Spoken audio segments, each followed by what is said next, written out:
afternoon, everyone. 4 o'clock straight up on a Wednesday edition of On Cue. As always, I'm your host, Rich Quinones. We'll take you up to 6 o'clock straight up. 2 hours to play with on a very, very, very busy Wednesday edition. As always, don't forget to get social with me. Very easy to do on X at Rich Q on Q, on IG at Rich Q on Q, TikTok, Rich Q on a mic, and of course, like, comment, subscribe if you're enjoying the content to the YouTube channel at Rich Q on Q. And as we always like to kind of dub it on a Wednesday, already I can feel it.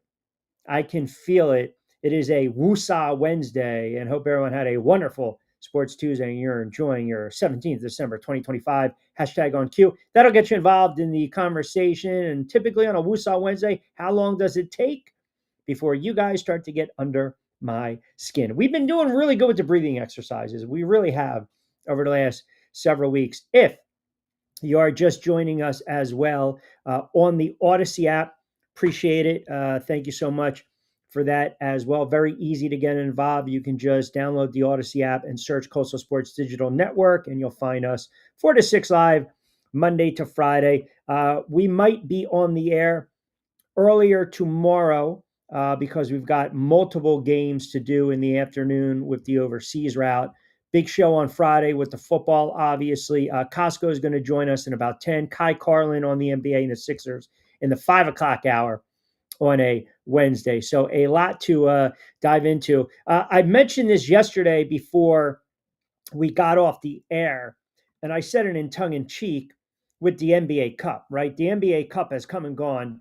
Hey, that's great. My Knicks won the NBA Cup. Did you guys even watch? Did anyone actually care? Like, please.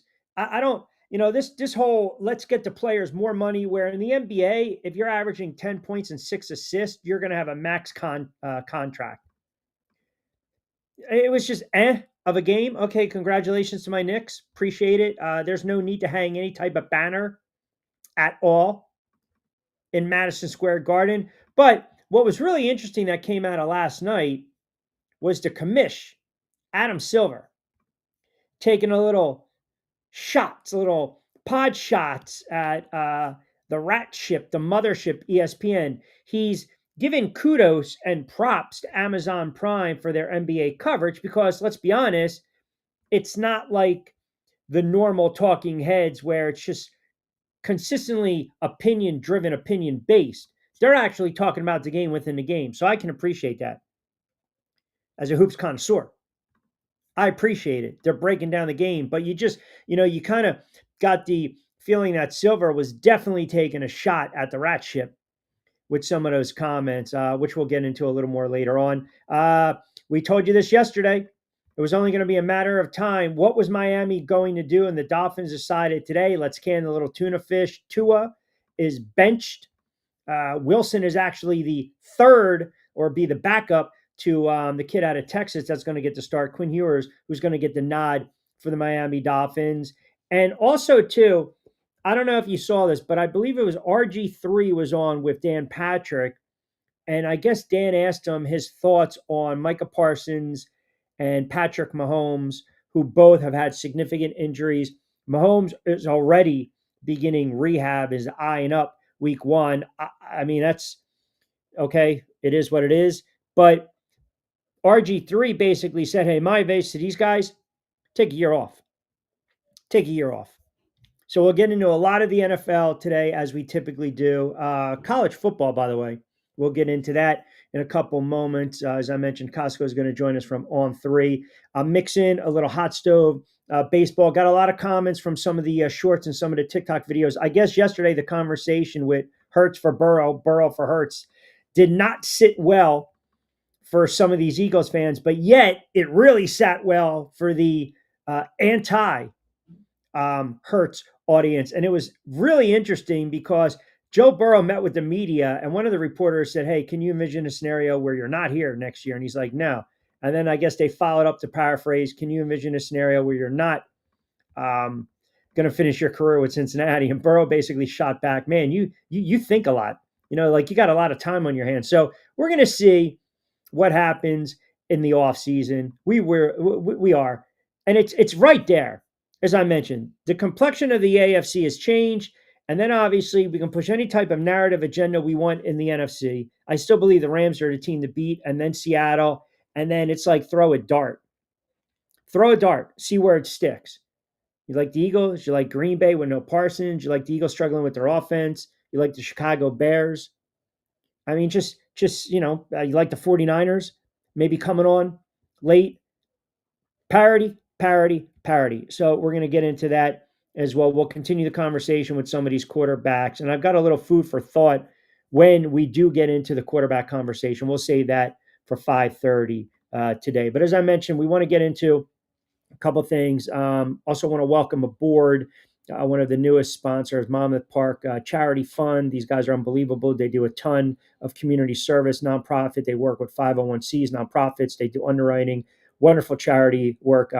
Give them a follow as well on social media. We'll get into the quarterback situation. I see the comments are coming in as they typically do very early with a lot of you goofballs, very, very, very impatient. We will again get into the comments. Want to remind everyone that our football talk is brought to you by our good friends over at Fresh Roasted Coffee. Check the show notes, 20% off your first purchase on me. We know it's getting freaking cold out there. Warm up with a delicious cup of fresh roasted coffee. You guys know I love it on the air. I have my cup right here. Here we go. Little cafe con leche.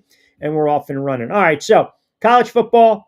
We get the college football playoff. We'll talk a little Heisman. The March for Arch, I guess, we'll have to just kind of sit. We got to be a little patient with Arch Manning, right? Because he decides, you know what, I'm going to go back to Texas. But it does impact, if you think about it, the NFL draft from a couple standpoints, and we will get into that as well. But we love our savings on a Wednesday, which means we got to welcome in our good friend from On3 Sports, our guy, Nick Costco. What's going on, my friend?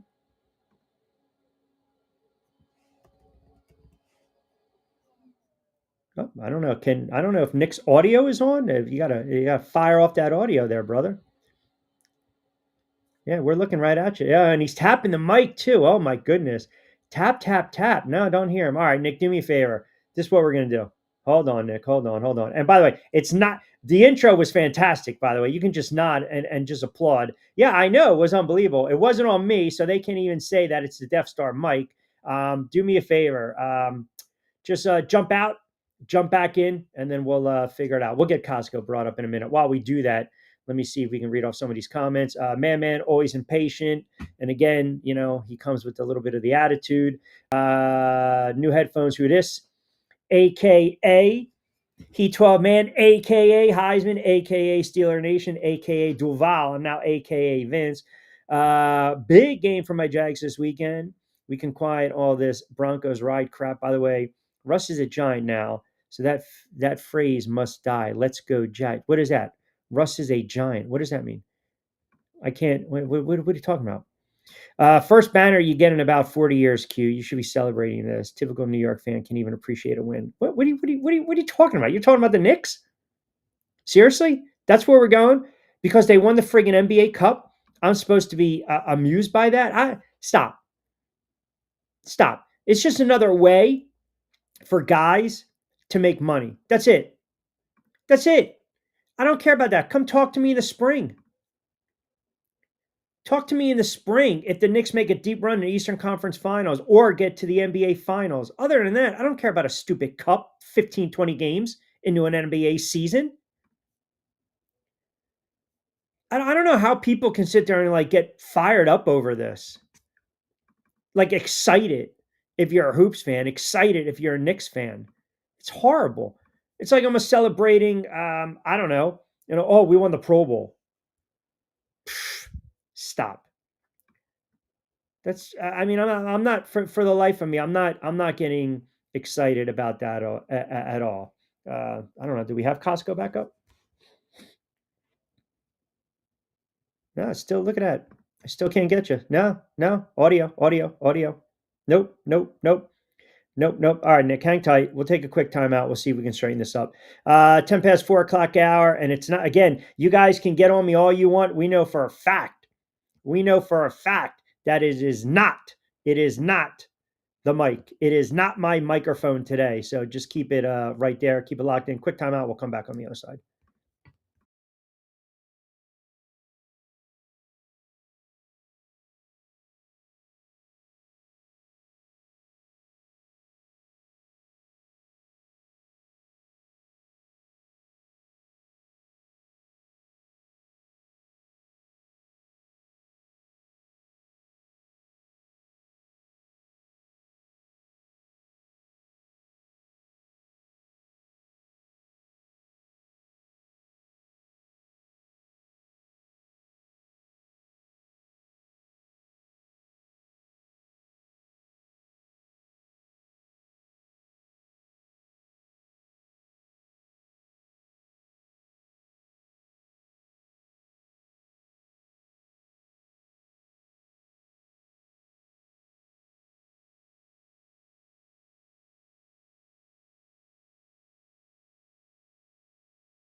All right, we're going to try again to punch up Costco. We'll see. But let me get to some of these comments. No, Angel is not watching, by the way. Angel is actually covering one of the bowl games today.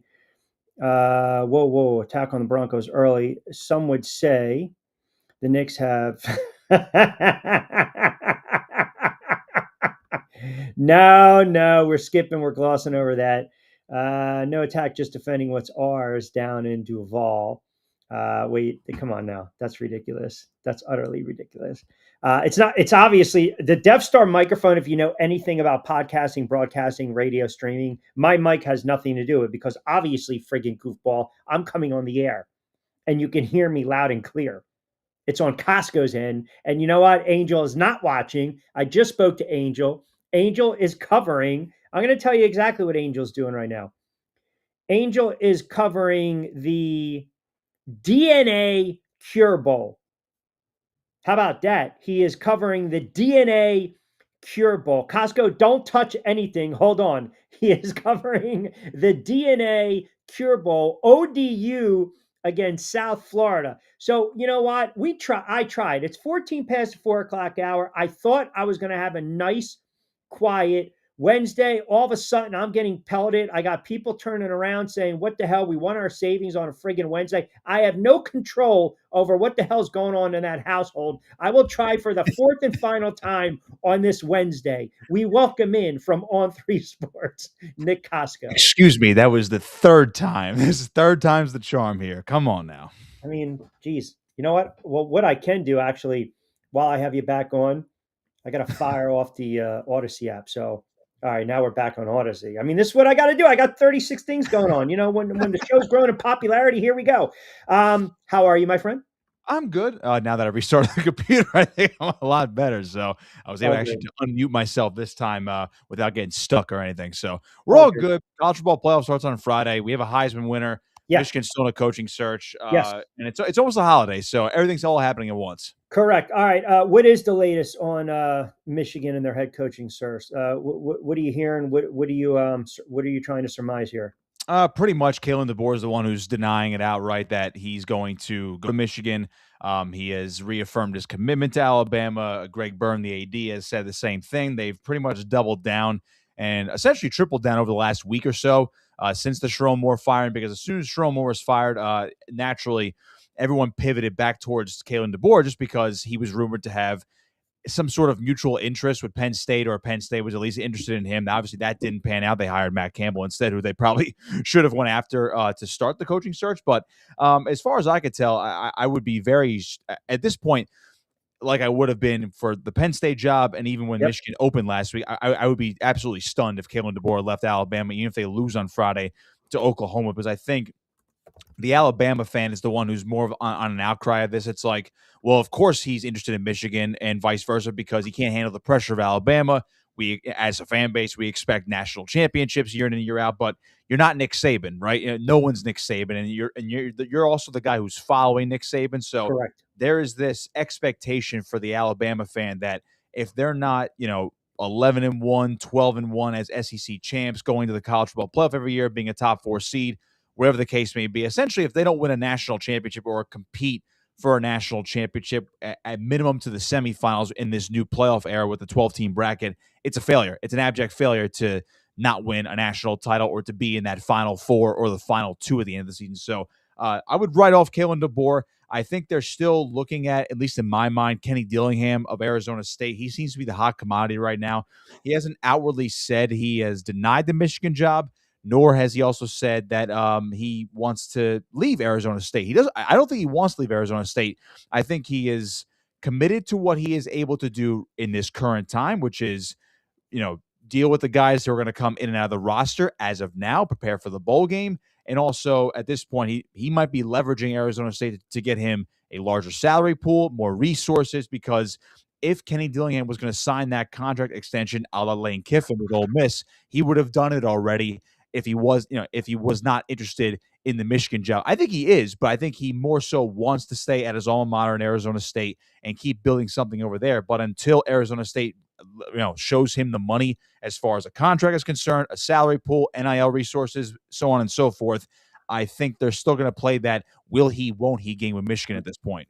Yeah, we'll get into Bama and Oklahoma in a moment. No surprise, Mendoza wins the Heisman. Now, with Arch deciding, hey, I'm going to go back to college, I'm not going to enter the NFL draft. I mean, it's pretty foregone conclusion, right? That Mendoza, when he's selected, he would be, aside from the Giants having the number one draft pick and then all of a sudden turn around and trading it, he would be the top overall quarterback chosen, correct? I think at this point, yeah. I think what was it? I think Mel Kiper came out with his top 10 quarterbacks, and actually one of them already entered the transfer portal. Brendan Sorsby from Cincinnati, who's a low key popular pick that could be like a mid round, maybe like a third round type pick, who is very intriguing. But I don't think he's going out to the draft. So as far as the top quarterbacks are concerned, I know we went into the season thinking it was Garrett Nussmeier of LSU, but that's obviously dropped a little bit.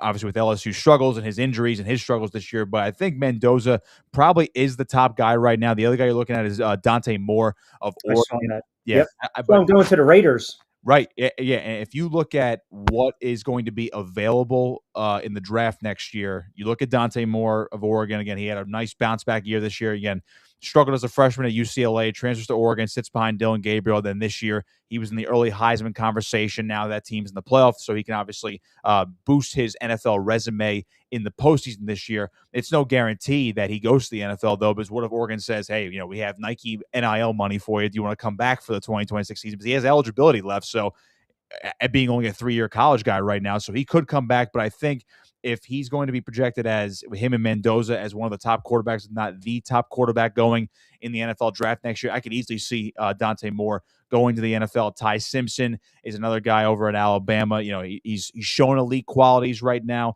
He's obviously had up and down parts to his season as well. But again, you look at it, it's kind of a thinner quarterback class because remember Carson Beck was a hot commodity a couple of years ago, and then he had an up and down season, had the injury at Georgia last year, despite some pretty good numbers, but it didn't jump off the page at you, right? As like, oh, that's NFL quality. And then this year in Miami, a little more of the same as last year, just maybe in a flashier spot. Depends what he does in the playoff now, but I mean, this class is very thin from the perspective of.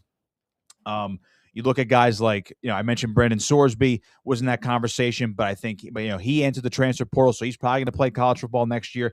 Jaden Maiava was a hot name a little bit, towards the back end of Kuiper's top 10 from USC, but I mean, I can't believe I'm saying this about college football. He signed a new deal to go back to USC for 2026. So, and obviously there's the interesting case of Trinidad Chambliss, the Ole Miss quarterback who, again, this is his first year as a starter, but he played D2 football. I think he's applying for that waiver to perhaps play college football again next year. Whether he goes back to Ole Miss is another question. Maybe he follows Lane Kiffin to LSU for all we know, but he's a name to watch out for as well. But when you look at this thin quarterback class, yeah, Mendoza probably is your top guy right now. He's got the tools, won the Heisman for a reason, was coached up well by Signetti, played well at Cal last year too, but people already forget about that. So Mendoza, Moore, those are the guys. Simpson throw into the mix. The case of John Mateer is very interesting just because he was a great dual threat quarterback at Washington State.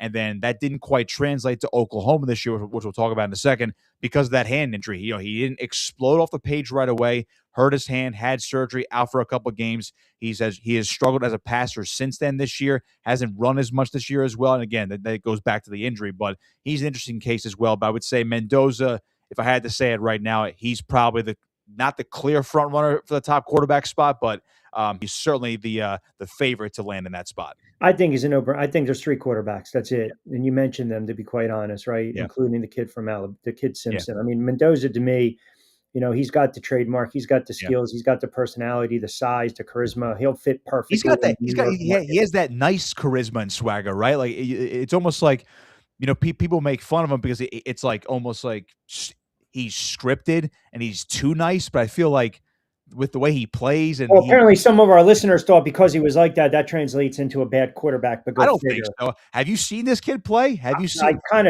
echo those sentiments as well. It's tough. So yeah. I like Mendoza a lot, and I think the fact that you could do it at 2 different schools like Cal, and especially at a school like Indiana, and I know a lot of it has to do with Curt Cignetti and that rebuilding of the roster the last 2 years with the transfer portal and the NIL resources. But if you're Fernando Mendoza and you're leading Indiana football to the number 1 seed in the college football playoff, just imagine if this kid wins 3 more games and he wins a national title and that team's 16-0. He is easily the number 1 overall pick. If Arch decided he was going to come out Would he have been top five? Would he have been the first taken? It's still Mendoza.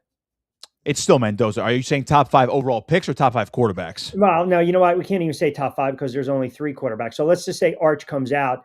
He's not going ahead of Mendoza. Mendoza is No. still the top quarterback. No, I think someone would still. I think so. Someone would reach for Arch Manning if he went out, because just because of namesake, and that he obviously has the elite traits and qualities that you can develop further along. But the one thing I will say about Arch Manning, we always seem to assume that, at least us at On Three, that he was going to go back to Texas for 2026. Some people just didn't want to believe that, just because his namesake and perhaps a big season would propel him to Heisman candidacy, would thus leading him to the NFL draft in 2026. But the plan was always for him to develop along in college and have a long college career, to get the most out of that college experience and development, to get all of those snaps and games under his belt before going to the NFL. So now, if he keeps at this pace, Q, he might be the number one pick in 2027, because he'll be a Heisman candidate next year, because the way he's playing the second half of the season is like, oh yeah, that's the Arch Manning people expect to have all season long, if not better, leading Texas to an undefeated season, or whatever the case may be, getting them back to the playoff and competing for a title. But I think Manning made the right decision. But if he went out this year, no, I think Mendoza would certainly be the quarterback taken ahead of him, and maybe even Dante Moore at that point too. All right, let's hit some of these games. College football playoff, it gets underway in a couple of days. Bama, Oklahoma. Bama's laying 1.5. Last time out against Oklahoma, obviously the issue for Alabama was the offensive line. They lose it 23-21. They gave up, I think, 4 or 5 sacks. I mean, if anything, you got to keep your quarterback upright at the end of the day. All these games come down to it's you simplify it, right? It's all about in the trenches right here. We talk about the revenge factor. Here we go. Simpson's got to stay on his feet. I think, again, you got to win that battle, and you got to be able to run the ball, take the pressure off the kid. I think this is also a game, if I am Alabama. I went back, I watched some of their games, I looked at some of the highlights, and when I'm talking about when their offense was really, really clicking, right? The win against Missouri, the win against Tennessee, the win against Eastern Illinois, even though that's a bad team, they put up 56, the Auburn win. But then, you look at the game against Georgia, and okay, what did Georgia do? Their front was able to get to the quarterback. What did Oklahoma do that first game? Their front was able to get to the quarterback. I'm not, I want to buy into Alabama just based on the pedigree, but I just think Oklahoma's kind of figured them out. And also, too, if you think about it, that game was a couple weeks ago. So what really has changed since then? Probably not much. I'm like you. I want to buy into Alabama, and I actually am. I am buying into Alabama, at least for this week. I mean, if I can see them doing some good things in the playoff, it'll happen on Friday night, and then that's pretty much it for the season, at least in my mind. Because the winner of this game does play Indiana, by the way, in the quarterfinals of the Rose Bowl. Oklahoma's only a 1.5 favorite, according to our friends over at BetMGM for On Three. I don't know. For some reason, I mean, you know me. I've been against Oklahoma all year, and I kind of feel like I'm not going to change now. My biggest question with Oklahoma is, yes, their defense is really, really good. I think that's what could end up winning them this football game. But John Mateer is the biggest question mark, and I'm pretty sure, if this is the healthy John Mateer at the beginning of the season, then I would say, yeah, I'm probably going to take Oklahoma in this game. But the problem is, he has not been good this season, especially since that hand injury and hand surgery, where he was out for what was it, three games, and their schedule happened to favor them, where they ran into a bye week, and the injury was kind of spread out at that point. So I think right now Alabama has the quarterback advantage. They don't have the run game advantage, though, unfortunately for them, which has been a problem all season long. But as you mentioned, if that Alabama offense is clicking, then I think Kalen DeBoer can get them up for this game, considering it's the second time out. It's hard to beat a team twice. And let's not forget, for how poorly Alabama played against Oklahoma, that was a 23-21 ball game in Tuscaloosa. And I get this is in Norman on Friday night for the playoff, but I just think Kalen DeBoer, knowing that he's been in the playoff before, albeit at Washington, he knows that he has big game experience. This is a guy who's coached this Alabama team to beat Georgia twice, not in the SEC championship game, but he's beaten Georgia twice. And this is their last bugaboo to get over, so to speak, which is Oklahoma. And I think they do get this done. So I favor the quarterback for Alabama right now. Oklahoma's defense may be playing at a higher level, but I think Alabama probably has more talent on their defense. For some reason, I just think Kalen DeBoer is going to find a way to scheme up that offense and making sure Ty Simpson is protected, and this team will be able to not have too many self-inflicted mistakes this time around. And it'll be very tough for the Sooners to beat them twice. So I do like Alabama on Friday night on the road. Could be defensive gem, right? The total is 40.5, and then Yeah, conversely, it could be like a 24-17 type of game, you know? yep, yep. Then you got Saturday. You got Miami and Texas A&M. The total on that one's 48.5. Texas Mm, A&M is laying 3.5. I like Miami, mhm, and I'm trying to figure out, okay, path to victory for Miami here. And Miami, look, you go back, they had a nice little winning streak to start the season. Obviously, they stubbed their toe against Louisville. The SMU game, it was on the road. mhm. That was a bad, bad loss. We debated about Miami, Notre Dame. Okay, obviously, Miami gets in, Notre Dame's on the outside looking in. But I think this is a game where it might be a little bit of a track meet. I have a It could sneaking be. suspicion this could be kind of your 31-28, 28-24 type of game. I'm kind of leaning towards the over in this one. I Mhm. don't really know what side of the fence I'm going to go as regards to the point spread, but I am going to take the total and kind of lean over.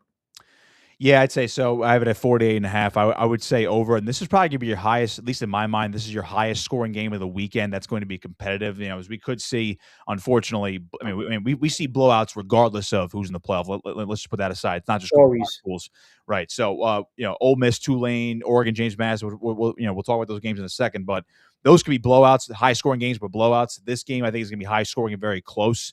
Um, I've been going back and forth on this game all week long. I'm thinking to myself, you know what, Miami, I think they're gonna get it together here. Not get it together, but like this is the year where Miami's like, okay, now that we're in the playoff, we're gonna prove it that we should have been in, last year, or like Mario Cristobal has this team clicking right now.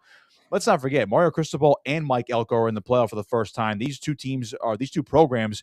This is their first playoff appearance in program history for both sides. Jimbo Fisher couldn't get A&M to the playoff, and Cristobal's missed out a couple of times in the playoff for Miami as well. So, um, you know, Cristobal versus Mike Elko, the coaching advantage, I think it's pretty much evenly split right now. I think they're both equally as good right now.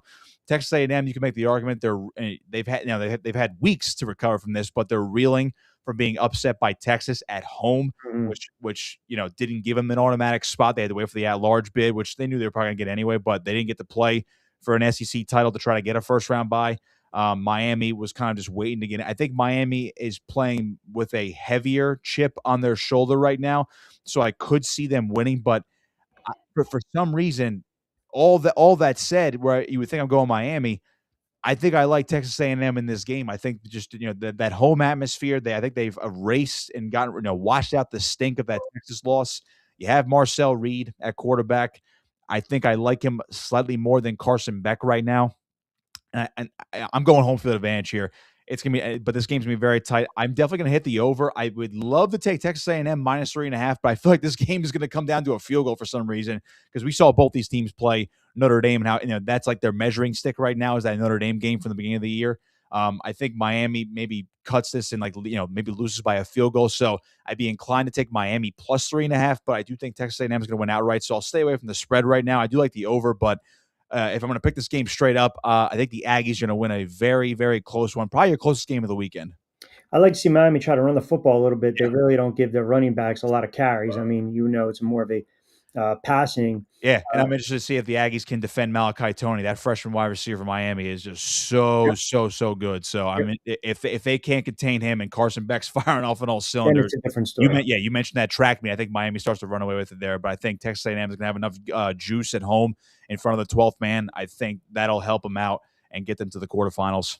Vince says, I don't see how a team that lost to SMU and Louisville can beat a hot Texas A&M team with a 2027 top 10 quarterback. What say you, Costco? Yeah, I guess I'm going with the over. I guess we're leaning the same Yeah. direction though, as far as, the outcome or how we project the outcome of the game to come about. Again, a Mm. couple minutes. Nick Costco kind enough to join us on 3 Sports. Rich Quinones here. We're powered by our good friends over at Fresh Roasted Coffee. And don't forget, also, Play It Again Sports holiday deals right around the corner. They'll give you some good bang for your buck. Tell them that you heard it right here on Q and get your savings now. 2 locations in Deptford and Mount Laurel.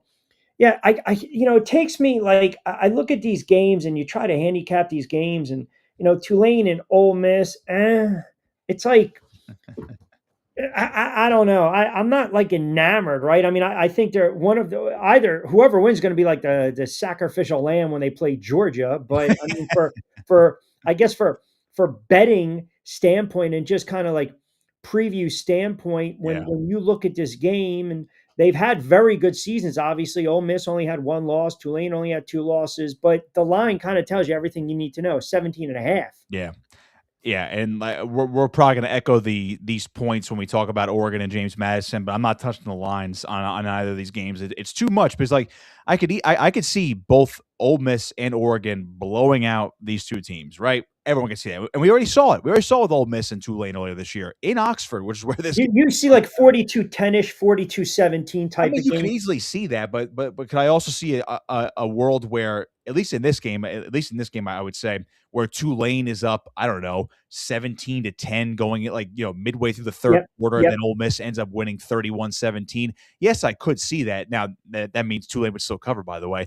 But it's wild to me because do I like Pete Golding? Yes, I do. But let's not gloss over the fact that there is no Lane Kiffin. For as much as like he wants to bring all this negativity on himself, and he says, "Woe is me." The dude's a great coach. He is a great football coach. And I think there is a significant difference between a Lane Kiffin-led Ole Miss team this year anyway and a Pete Golding-led Ole Miss team. I like Pete Golding. He's a defensive guy, and I know most of the offensive staff is back at least for the playoff run before they, whoever was already jettisoned off to LSU goes back to Baton Rouge after the playoff. I get they're back, and I'm not saying Ole Miss is going to be completely distracted by this, but this game to me is the most ripe for an upset because I could see all the home teams just winning in the first round, right? And I wouldn't really call Alabama over Oklahoma a quote unquote upset. Nor would I. Tulane winning would be an upset. James Madison would be a stunning upset, Oh, right? that would. I Yeah, mean, are you kidding me? That's right. poor And little even James Miami over Madison. Texas A&M is not an upset. Yes, it's on the road and they're the underdog, but like that, these are all going to be close games. Because you're going by line. You're going Yeah, by the standard betting line. Tulane, 18-point dog, yeah, upset. James Madison, 22-point yeah. dog, Big upset, major upset. major upset. So like, but if I'm going to pick one of Tulane or James Madison to actually win one of these football games, I would pick Tulane over Ole You Miss. have to because you got to look Yeah, at the conference too. You got to look at where these teams are coming out of. No disrespect to James Madison. yeah, and it's funny because you look at both those teams, they have coaches that are still coaching them before they take their new jobs in the Power Four. John Summerall is going from Tulane is going to Florida, and Bob Chesney from James Madison is going to UCLA, and they're going to go as soon as the playoff run is over. What would be hilarious to me, and I'm not saying this is going to happen, but my dream scenario is that Tulane actually beats Ole Miss. Now, I can't pick Tulane to beat Georgia, but Tulane beats Ole Miss, which means John Summerall has to coach for at least another 12 days at Tulane before he can even go to Florida because he said, this is what I'm going to do. And I think maybe they have it in writing where he's going to finish out the time at Tulane before he goes to Florida. And this guy's been so gracious to Tulane because he's like, I'm not trying to poach you guys from Tulane to Florida. And he even left money for Tulane for Yeah, NIL spending next year when he's not there. And yeah. I get it. Group of 5 to Power 4, totally different. So you're not really directly competing against them. But I mean, there can't be a nicer guy right here. And I'm thinking to myself, yes, you can't pass up the Florida opportunity, but can you imagine if John Summerall and Tulane beat Ole Miss? And it's like, oh, if you're John Summerall, I mean, you're probably thinking to yourself, hey, if we could do that, like, why can't we win a national title? That Tulane, No, 100%. But here's the problem, right? It's apples and oranges in this regard. it Look at is. the quarterback, right? I Yeah. mean, that's Tulane's quarterback. That kid stinks. He's struggled. I mean, he got benched. As a passer, yep. The only thing he has going for him right now is the passing metrics not great right now. He's a dual threat. I mean, I think he has almost 30 total touchdowns this year because he's a good 100% runner. with his legs, but Yeah, to keep Chambliss is unbelievable. He had yeah, 300 and yeah. something passing yards. And Chambliss is a great he's, quarterback right yeah, now. he's ridiculous. That is your dual threat quarterback. Yeah. Chambliss is a really good college quarterback, and he's going to get the NFL buzz. And if he gets the waiver, he might come back to college next year and either play for Ole Miss or, like I said, probably go to. I would imagine he doesn't go anywhere else but LSU if he leaves Ole Miss. To be honest with you, I mean, but you never know with the money. So, yes, I'm picking Ole Miss to win this game. I'm not touching the line. This game could go over because I could easily see a 42-20 type of football game where Ole Miss wins this one handily again because they did so earlier. But again, it's hard to beat somebody twice. I do think Ole Miss will beat them twice.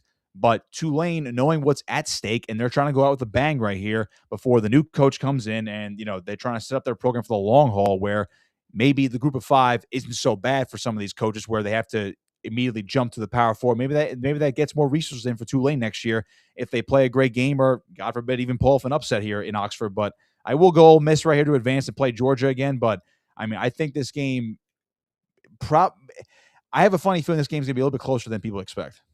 And then you got the classic matchup of the Dukes versus the Ducks. Now Yes, you think about this, old right? school rivalry. Yeah, it is. It's on the water, right? You think Oregon last year 13-0, right? They had that real tough college football playoff draw. Obviously, they got humbled in the Rose Bowl. I mean, they got a nasty taste in their mouth. James Madison is a very well coached team, as you alluded to, and but again, you got to look at to me, it's all about conference play. And in this game, same thing. It comes down to the quarterbacking play. I just think, this game could be over at the half. I think this is going to be an ugly game. This has the makings of 38-13. It does, and don't forget, the only Power 4 team that James Madison played this year was Louisville, and they lost 28-14. So that doesn't bode Second well game for of the season. Right, yeah, and that does not bode well for them, and I get that was their second game. They've won 11 in a row since then. They're very hot right now, and they deserve they deserve their spot in there. Based on what the criteria is with the college football playoff, they were a higher ranked conference champ than Duke, okay? And I know people might say, well, I'd rather have Duke in there. Well, imagine if Duke went to Oregon. You might see the same thing anyway. So I don't want to hear about, group of five doesn't belong, still get blown out. We've seen Clemson get blown out in the college football playoff. It was a 4-team playoff. Let's not forget that. Just throwing out an example. I think that this game could be where, let's say, I don't know, Oregon, but James Madison will have a little buzz, right? They're like, okay, yeah, like they're going to go in. We have no chance to win. Or nobody thinks we have a chance to win this football game. I could see Oregon kicking a field goal in the opening drive. They're up 3-0. Could I see James Madison going up 7-3, like midway through the first quarter, and all of a sudden you're like, oh my God, could there be an upset here today? Not going to happen. I could see that they'll be up 7-3, then Oregon wins 35. They run off 31 points. Yeah, 38-10, whatever the case may be. So, I like college basketball, would I love to see these Cinderella teams pull off these massive upsets in the beginning? Sure. Would that lead to blowouts in the second round? It very well could, right? Oregon's going to win this game. I'm a little chalky if we want to keep going into my picks for the quarterfinals and beyond. I'm a little chalky beyond that, but I do think Oregon's going to win this game. Obviously, it won't be close like I think Tulane and Ole Miss can be. And it's no disrespect to James Madison, but I think Oregon, as you mentioned, that chip on the shoulder from last year where they were the number one seed and got run out of the building in the Rose Bowl last year. I think this time Dan Lanning's going to have his team pretty motivated to say, hey, we can't let that happen again. We need to win this game. And then if they win, they get a date with Texas Tech in the quarterfinals. I would agree with that one. I mean, these lines are just. Yeah, I'm not touching the 20.5. no, sir. No, either am I. Even though I think that has a better chance of happening than Ole Miss minus 17.5. That I would agree. Real quick, little housekeeping. We talked a lot about what went on with Michigan and more, and then obviously Ohio just turned around and they fired their head coach Brian Smith over, quote, serious misconduct as well. So more details have to come out. That termination, right? The grounds for termination. So we'll wait to see. Do you believe that, let's say all these charges are eventually dropped for more, which I don't believe they are. Do you foresee any scenario where he's going to get an opportunity to coach again on the college level? It's going to depend. I think because he has the baggage of the sign stealing scandal, which is now in the rearview mirror, obviously, and now this, whether the charges are dropped or not, like you, I don't think they are going to be dropped. I think there was some really serious stuff going on. The fact E&E stalking, right, and the fact that Michigan was allegedly sitting on this for a while, and who knows if they beat Ohio State this year, this stuff maybe doesn't even come out. Right? It doesn't come out. Which, by the way, which proves my point where I got hammered. It's you get hammered? No way. Yeah, always. I'm getting hammered right now. It's a cover up.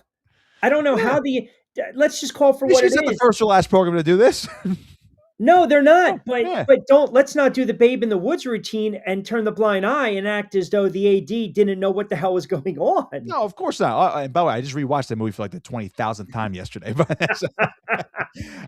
But I mean, they knew what was going on, and then that's why there's a That's why there's an outside investigation into all the dealings with the athletic department. For all we know, Ward Manuel could be out in a couple weeks as the AD. And then, you know, I forget where it was. I don't know if it was dropped during work and if it was just a rumor or someone was like legitimately trying to report this, but um, I guess like the going, or maybe it was just a suggestion from like the Michigan corners of the internet From that, the suggestion yeah, box. right. Yeah, it's like, hey, if we want Kalen DeBoer, like maybe we should just say, hey, Kalen, you have the ability to handpick the AD and have a say in the next university president. I mean, Michigan could be an absolute mess right now if they don't get it together quickly. So I think they were right amid all the allegations and what happened with Jerome Moore. They got rid of him right away, but I think Ward Manuel might be doing more damage control. Now, I don't pretend to have any inside information on the new happenings at Michigan, but I think Ward Manuel has more damage control to do. Maybe more is coming. Um, would it shock me if they're looking for a new AD in a couple weeks? No. Do I think they will? I really can't make that prediction right now. But I think Michigan, if they don't get a handle on this quickly, and I think that's what is going to also delay what they want to do at head Head coach, coach. because they are pursuing guys like, the Kalen DeBoer thing. They Well, have they to want to make a know. They want statement. to know, am I coming into a steady situation? Right. Yeah. I think Kalen DeBoer has given them no, but Alabama also has not given him a new contract extension yet, which, to be fair, I think some schools are at least wise to say, hey, just because you're getting pursued doesn't mean we have to give you a massive extension right now when we're already committed to you and you're not going to go anywhere anyway. Like, we're not going to fire you. So I think you have to look at guys like Jed Fish over Washington. He's a guy to watch out for. Obviously, Eli Drinkowitz has been floated out there from Missouri. I already mentioned Kenny Dillingham, who hasn't outwardly said no yet, because I think he's still playing that leverage game with Arizona State. You also look. I think the biggest thing was what we mentioned, Jesse Minter, but he would have to also come with a show cause if he came back from the NFL. Right. Um, in the to go back to your first question about the future of Sharon Moore, as I think he has. I mean, in a perfect, not this wouldn't be a perfect world, but let's just say all those charges are dropped. He's not coming back to Michigan. It's not like Michigan's going to rehire him. They're going to they've cut all ties. Could he coach in college again if all the charges are dropped? Sure. So I think he's more likely to join a guy named Jim Harbaugh's staff for the LA Chargers as maybe like an offensive analyst at some point. I absolutely do think that, because Moore's been with Harbaugh for a long time in Michigan. I could easily see him going to the NFL at the mercy of Jim Harbaugh. So I don't know where Michigan goes from here. I think they want like the official stamped in, and written in ink, the no from Kalen DeBoer and Kenny Dillingham before they pivot to guys like Jed Fish and Eli Drinkowitz and so on and so forth. Yes, correct. But as you mentioned, the uncertainty, the university president is a big question, and Ward Manuel, whether he's there or not. Now, I don't think he's getting fired as of what's today, December 17th. I don't think he's going to be out, but would it shock me based on if more stuff comes out, especially if they covered up this whole thing with Jerome Moore dating back weeks or even dating back a year/18 months ago? I think there could be massive trouble for Michigan around the corner, but they do have to get this next head coaching hire right. Otherwise, it'll be back to what it was pre-Jim Harbaugh, where they're playing massive catch-up behind Ohio State. Sure. I would say Penn State now, right? And obviously Oregon. Like, those are your new big three in the Big Ten. I think Michigan's going to be far behind. And obviously Indiana. We can't forget about Indiana right now either, too. Yeah, so I just want to wanted to go on the record that the Death Star Mike, which Madman pointed out, the virus spread to Q's guest. But I used to have that mic, and I recommended that mic to you. My assessment of the quick break was spot on. I hope Angel is watching. No. I mean, I told you, Angel he's the Cure Auto DNA Bowl, whatever bowl South Florida is, or USF is up. I don't know. Do you have any high school stuff this weekend? No, not this weekend. Just look out for more Cal 101 podcasts. I think I'm scheduled to drop one more tonight with EHT coach Joe Kessler, who those in South Jersey know. Legendary high school basketball coach from Shawnee. This is his first year at my alma mater, Egg Harbor Township. So looking forward to talking to him again. So that should be dropping tonight at some point. And also, by the way, I want to go on record because I saw your tweet, by the way, that you are vehemently against the NBA Cup. I share your sentiment, my friend. It's stupid. I just want to throw that out there. It's And I had to absolutely. argue this at work all day today because we have some basketball fans. Tell your goofball, your Yeah. contemporaries. It's It's asinine. It's just another way for the players to make money. It's that's all it pointless. is. It's I give the Knicks pointless. credit for saying we're not hanging a banner. How about that? I actually give them credit for that. Well, I mean, apparently because I'm a Knicks fan, I should celebrate this because I haven't had You championships should. in You years. should, because it's been 50 years without an NBA title. I mean, to be fair for the Sixers, it's been what year is it? 42 years since the Sixers. So maybe the Sixers won the NBA Cup. Maybe I'll celebrate. 82, 83, full. Moses Malone. That's All right. right. Unfortunately, it was 4-5-4. They did lose a game in there. You know who they lost the game to? Was it Milwaukee in the conference finals that year? Milwaukee? I'm going to put you on the spot. That's your homework assignment. That's a very good homework assignment to know. Because I thought it was Milwaukee. Now I got to look. In what? In the semis or the Eastern? No, it was the Eastern Conference Finals. Yeah. Very good. Because they lost one game. They swept the Knicks. That's why. Yeah, that's why. Okay, so it was Milwaukee. All right, I was right. Yeah, it's faux. That's what I said. I said. Oh, okay, not faux. Yeah. Moses predicted faux, but I knew it was 4-5-4. Exactly. Typically back in the day, we would follow. Joel Embiid's going to say 7 and out. That's what he's going to say. 7 and out in the first round of your Knicks. Oh man, what else is new? Even back then.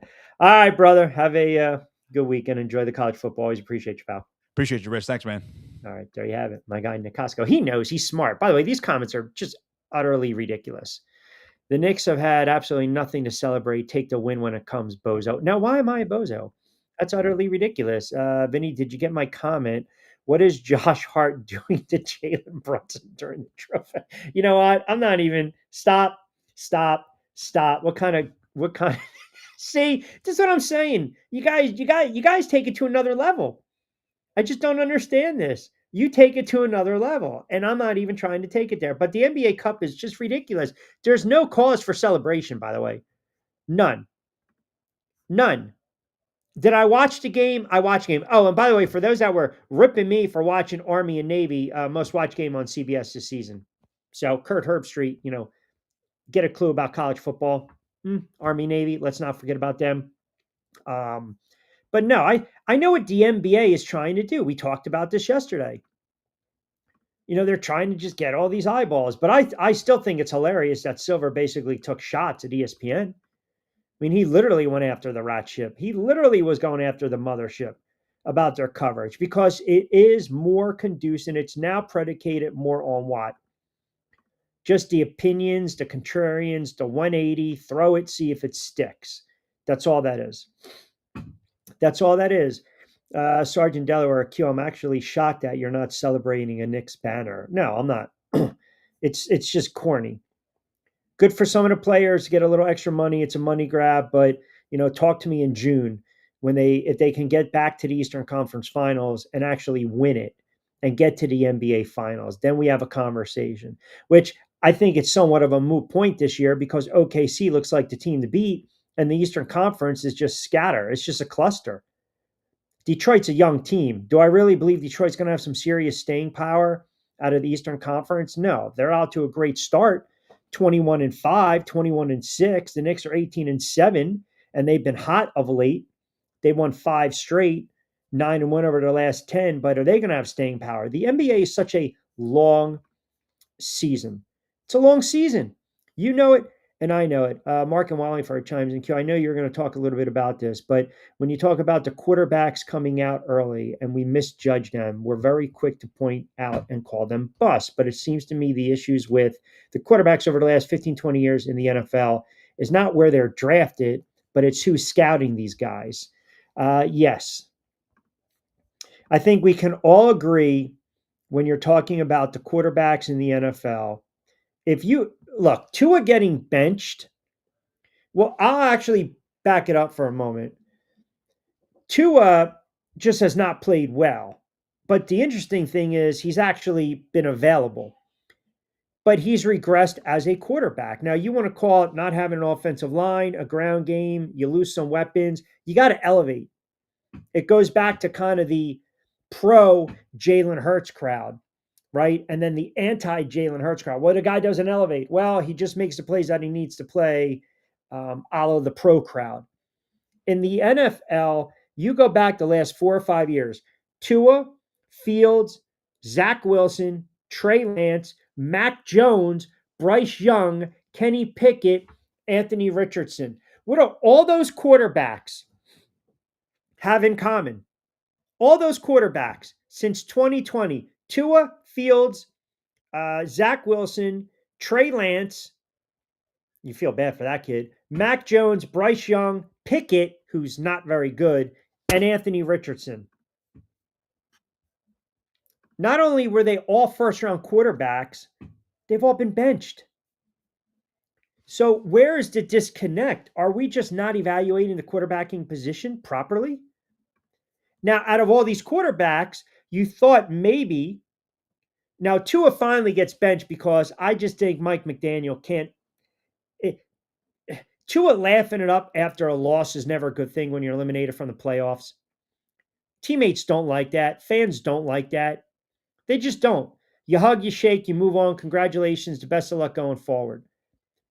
I thought Fields had an opportunity to resurrect his career this season with the Jets. It hasn't panned out like that. I also think a lot of it has to do with coaching, but the fact is he's not a very good quarterback. He has flashes, but they got him very cheap, low risk, potentially high reward. Zach Wilson is a bust. Trey Lance is a bust. Mac Jones, we thought was a bust, and then all of a sudden, he's resurrected his career. He comes in, Purdy gets injured with San Francisco, and the kid plays well. Bryce Young, I think the verdict's still out. Kenny Pickett's not a good quarterback. And Anthony Richardson, at this point of his career, it's rough to say, but at this point, you would have to say Anthony Richardson is a bust. I mean, the kid gets hurt stretching using rubber bands. That is like just a bizarre. Now, he's clear to resume football activities, but I don't think you're going to see him the final 3 games. This kid's only 23 years of age, but right now it looks like he's a bust. It really does. So there's a major issue in the NFL when it comes to evaluating the quarterback, whether these scouts claim they know what the hell they're doing or where there's a reach. We're overreaching with some of these quarterbacks. Like Nick brought it up. Look at the quarterbacks potentially coming out. There's really only one that you think is pro ready, and that's Mendoza. Vince says, constant argument about who's the next great in the NBA discouraged the common fan from enjoying the games and what they see. It's a constant, you're not better than, and it's not fun. You talking about team or you're talking about player?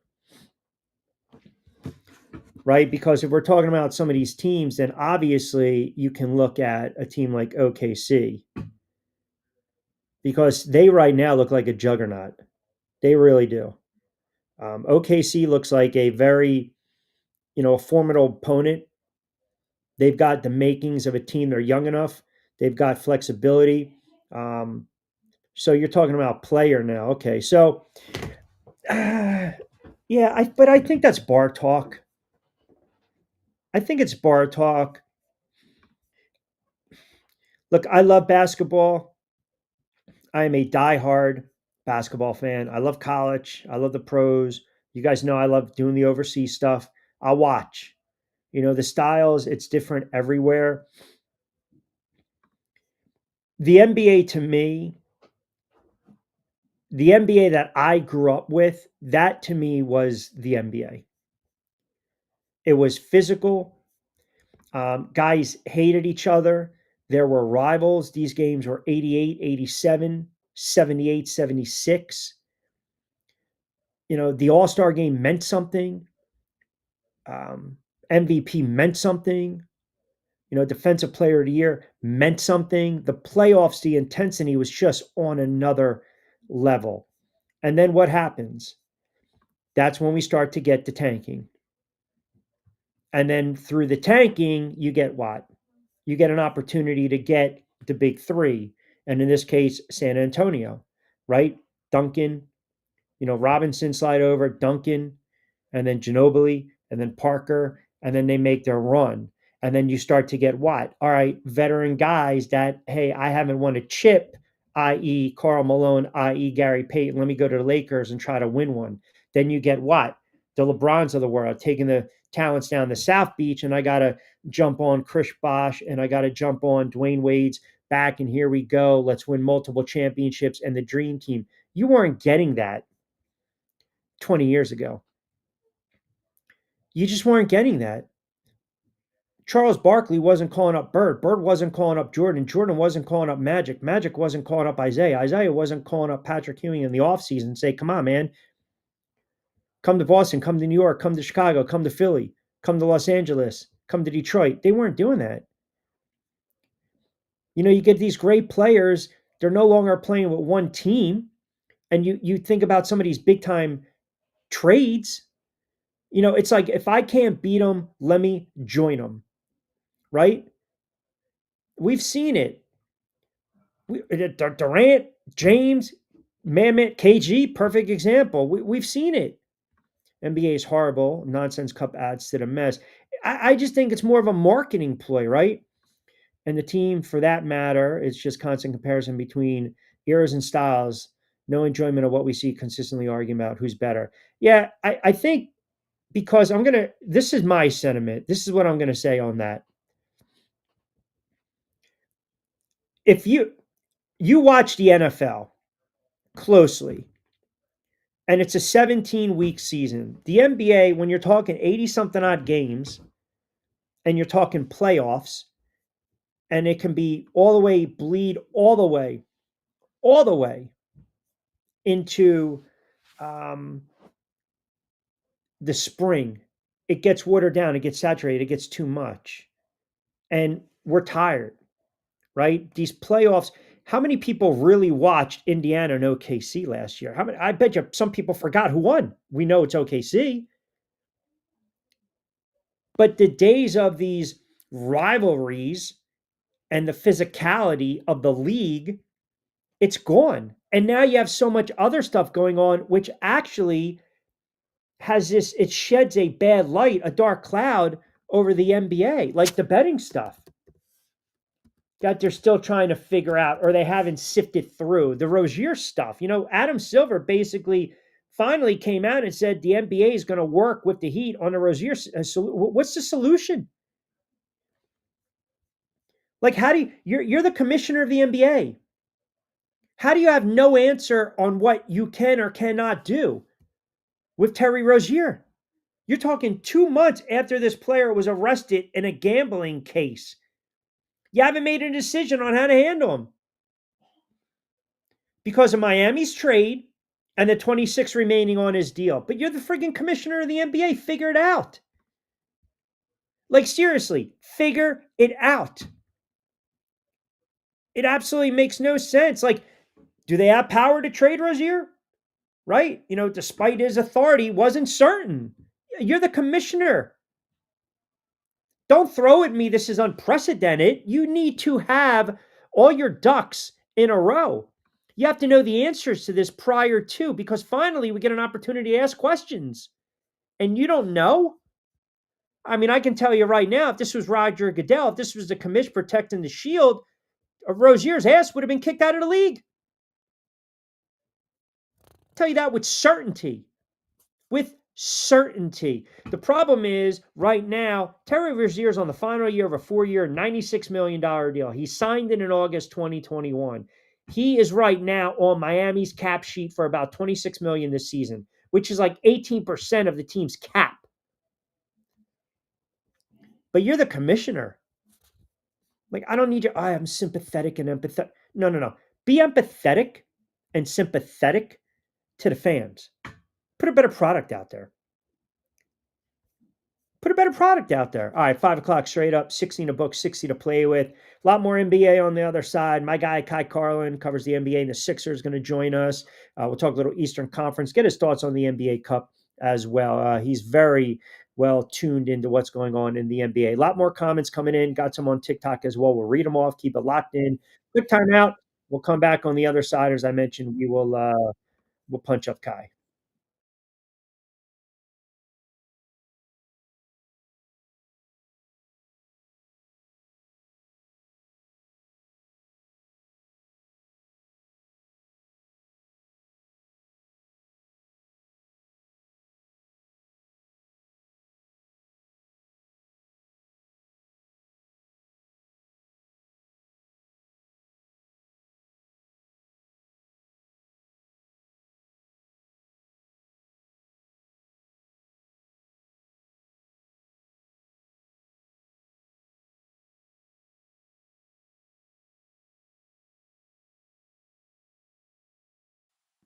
All right, 5 o'clock straight up, 60 in the book, 60 to play with. A Woosah Wednesday edition of On Cue. Rich Quinones here. Don't forget, Monday to Friday, 4 to 6 on SR 1029 FM, the game, Coastal Sports Digital Network. Download the Odyssey app, and now you'll be able to follow along 4 to 6. Get social with me at Rich Q on Q, X, and of course, TikTok, Rich Q on a mic. And I ruffled a lot of feathers with some of the Eagles videos that are posted out there, but that's okay. We'll continue the NBA conversation as we welcome in. It's been a minute with my guy. Kai Carlin does a great job covering the Philadelphia 76ers, 76ers Wire, USA Today, covers the NBA as well. It's been a minute, brother. How are you?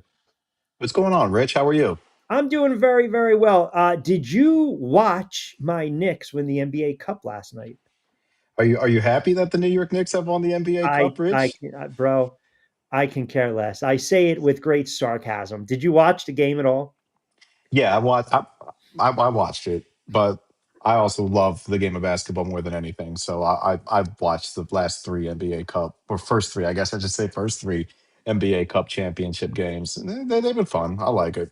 I think it's just a marketing ploy by the NBA. And you know, I'm a hoops guy. I just think it's such a marketing ploy. Like you're going to have the pros come out, they're going to say what they say. The cons come out. Well, it's another way for some of these players to make money. You know this. You can be a player that averages 10 points and six boards, and you have a max deal in the NBA.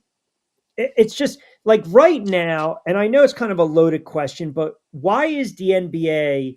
And I got to back in the corner a little bit, but why is the NBA a bad product? I don't think it's a bad product. It's watered down, man. I I don't think so. I think it's literally kind of. I think it's personally. I think it's at the best that it's been, like In how long? in a while. Really? I can't listen. I've said this with you over the years. I get into it a lot more right around the holidays. That's where we get to 25, 30 games. But it is still a lot of, and I don't know, maybe I'm spoiled now because I'm calling games in different leagues and overseas in different style of play where the ball never touches the floor. And, you know, here in the States, it's, you know, Velcro hands, it's ISO ball, pick and roll, right? I just, I guess maybe I'm stuck in my ways. I want to bring it back to where it was, where we had those low defensive type of scoring, right? If that makes sense, you know, the defensive games, you know, the Knicks and the Heat, the Knicks and the Pistons back in the day, the Bulls and Knicks. I think it's too wide open. I think a lot of these guys want to play out of position. They want their shots. They met shots they never liked. I'm just not. I'm not enamored and enthralled with the style of play right now. Maybe I'm just soured on it. I don't know. So you're telling me you don't enjoy 7'4" Victor Wembanyama doing what he's doing, man? Come I on. enjoy it, but I think I'm at the point where, and we used to go back and like Joker's a different animal, right? Victor's a different animal. You know, Giannis. I never liked Embiid with his size camping out beyond the arc. It annoyed me. I want my center to have his fanny on the low block, but I understand that's not where we're at with the game. Well, it kind of sounds like you need to go back to YouTube and watch like the 2004, 2003 finals or something like that because it's Don't you because tell me to go back to I'll YouTube. say this: the 2000s era was personally my favorite kind of era. But I mean, I think today's game is so much fun. And I watched like four or five games like on different screens all throughout like every night. It's so Uh, much fun. well, you're throwing what are you throwing? 2000 Lakers or Detroit with me? The 2004 the Pistons, right? A very balanced team. Um, Yeah, yeah, yeah. With the Wallaces and yeah, the Tayshaun Prince and all them. Rip Hamilton, right? Billups and well, it's kind of as we say Billups right now. All right. All right. Hey, listen, Eastern Conference, 76ers. Let's talk a little local for a moment. Listen, 14-11 after 25 games. Again, the rubs over the last several years. What are you going to get from Embiid? He's played in 11 of those games. He's showing some life. You go back to Sunday's loss against the Hawks, 22-14. George wakes up 35 and 33 minutes. I love this kid, Edgecombe. I love his game. And I want to ask you this, though. Is it low-bearing fruit to now sit here and say unequivocally that this team is built around Maxey? I don't think it's low hanging fruit. I think it's kind of obvious. And I thought it was obvious with the moves that were made in the offseason, bringing in Trendon Watford, Dominic Barlow, and Jabari Walker in free agency. And then obviously the selection of Edgecombe, as you just mentioned, bringing back Quentin Grimes, too. So you kind of built this roster around the guards and Jared McCain coming back from his injury as well, to just kind of run as fast as you can, as quick as you can, try to get the most points possible in transition, rather than waiting for a plotting Joel Embiid to come up the floor. So the issue is they're kind of on two timelines right now, which is the biggest kind of challenge I feel like they're facing this year because they want to win a championship, but you also have to kind of develop Edgecombe, and you have to develop McCain, and you have to develop Barlow and Walker, and Janai Broom and Adem and you have to try and just kind of develop these youngsters while also you have Joel Embiid and Paul George who are clearly on championship timeline. Mm. You also have Andre Drummond, another veteran, Kelly Oubre Jr., guys like that who are clearly on. We're trying to win a championship, so it's a weird kind of dynamic right now because Tyrese Maxey's kind of in the middle of it because Maxey is a guy you can win a championship with right now, but he's also kind of in the same mix of the youngsters and try and like kind of he's been in the league 6 years, but he's only 24. Like he's Mm. still kind of in that younger kind of category. So um like it's kind of like that's kind of where it's at, but it's I don't think it's low hanging fruit at all. I think it's kind of obvious. Like this They is Tyrese's team now. Yeah, they play hard, right? The team, they can get up and down the floor. Now, again, sorry if I throw back to 90s ball on the defensive end, 80s ball on the offensive end. By the way, I got to pull this comment up. This shows you the kind of ball busting I get. Damn, man, I think I like this guy putting Q in his place. Go sit in your lawn chair and reminisce about Ewing and the Bigs. I played the right way. No, it's back and forth. That's what we do. Kai and I have that relationship. We can go back and forth like that. That's good banter. That's good radio, man. He knows where I'm coming from with this kind of nonsense, and that's okay. I respect his opinion. You mentioned Drummond, you mentioned Embiid, you also mentioned Bona, right? Now he went back to the G League. He was sent back down. I mean, they all get called up. And like it's just because Delaware is so close. I mean, Wilmington's Of course, down the yeah. road, so it's Well, like the reason I asked you is because are they? He had a bunch of DNPs, right? So I'm wondering, are they looking at this kid to kind of spell Embiid if need be, to spell Drummond as the season goes on? yeah, that's pretty much it. I mean, like he won the backup center job outright out of training camp, which is why like he was the main backup to Joel. He was starting when Joel was out. So that's pretty much what that was. But then you have to give Andre a lot of credit. I mean, Andre is coming off a year where a lot of people really weren't sure what he was able to give anymore. But Andre kind of took that backup center job, wrestled it away from Bona, and now he's the backup center, and Adem kind of went back to being the number three. But yeah, I mean, Adem is a big part of what the team wants to do. So you have to also develop him, which is why the G League is so important right now. And the Sixers are kind of in a very good position with it being so close and it just being kind of a quick half an hour Mhm. drive down 95 Right. Phil. to, get to where they want to go.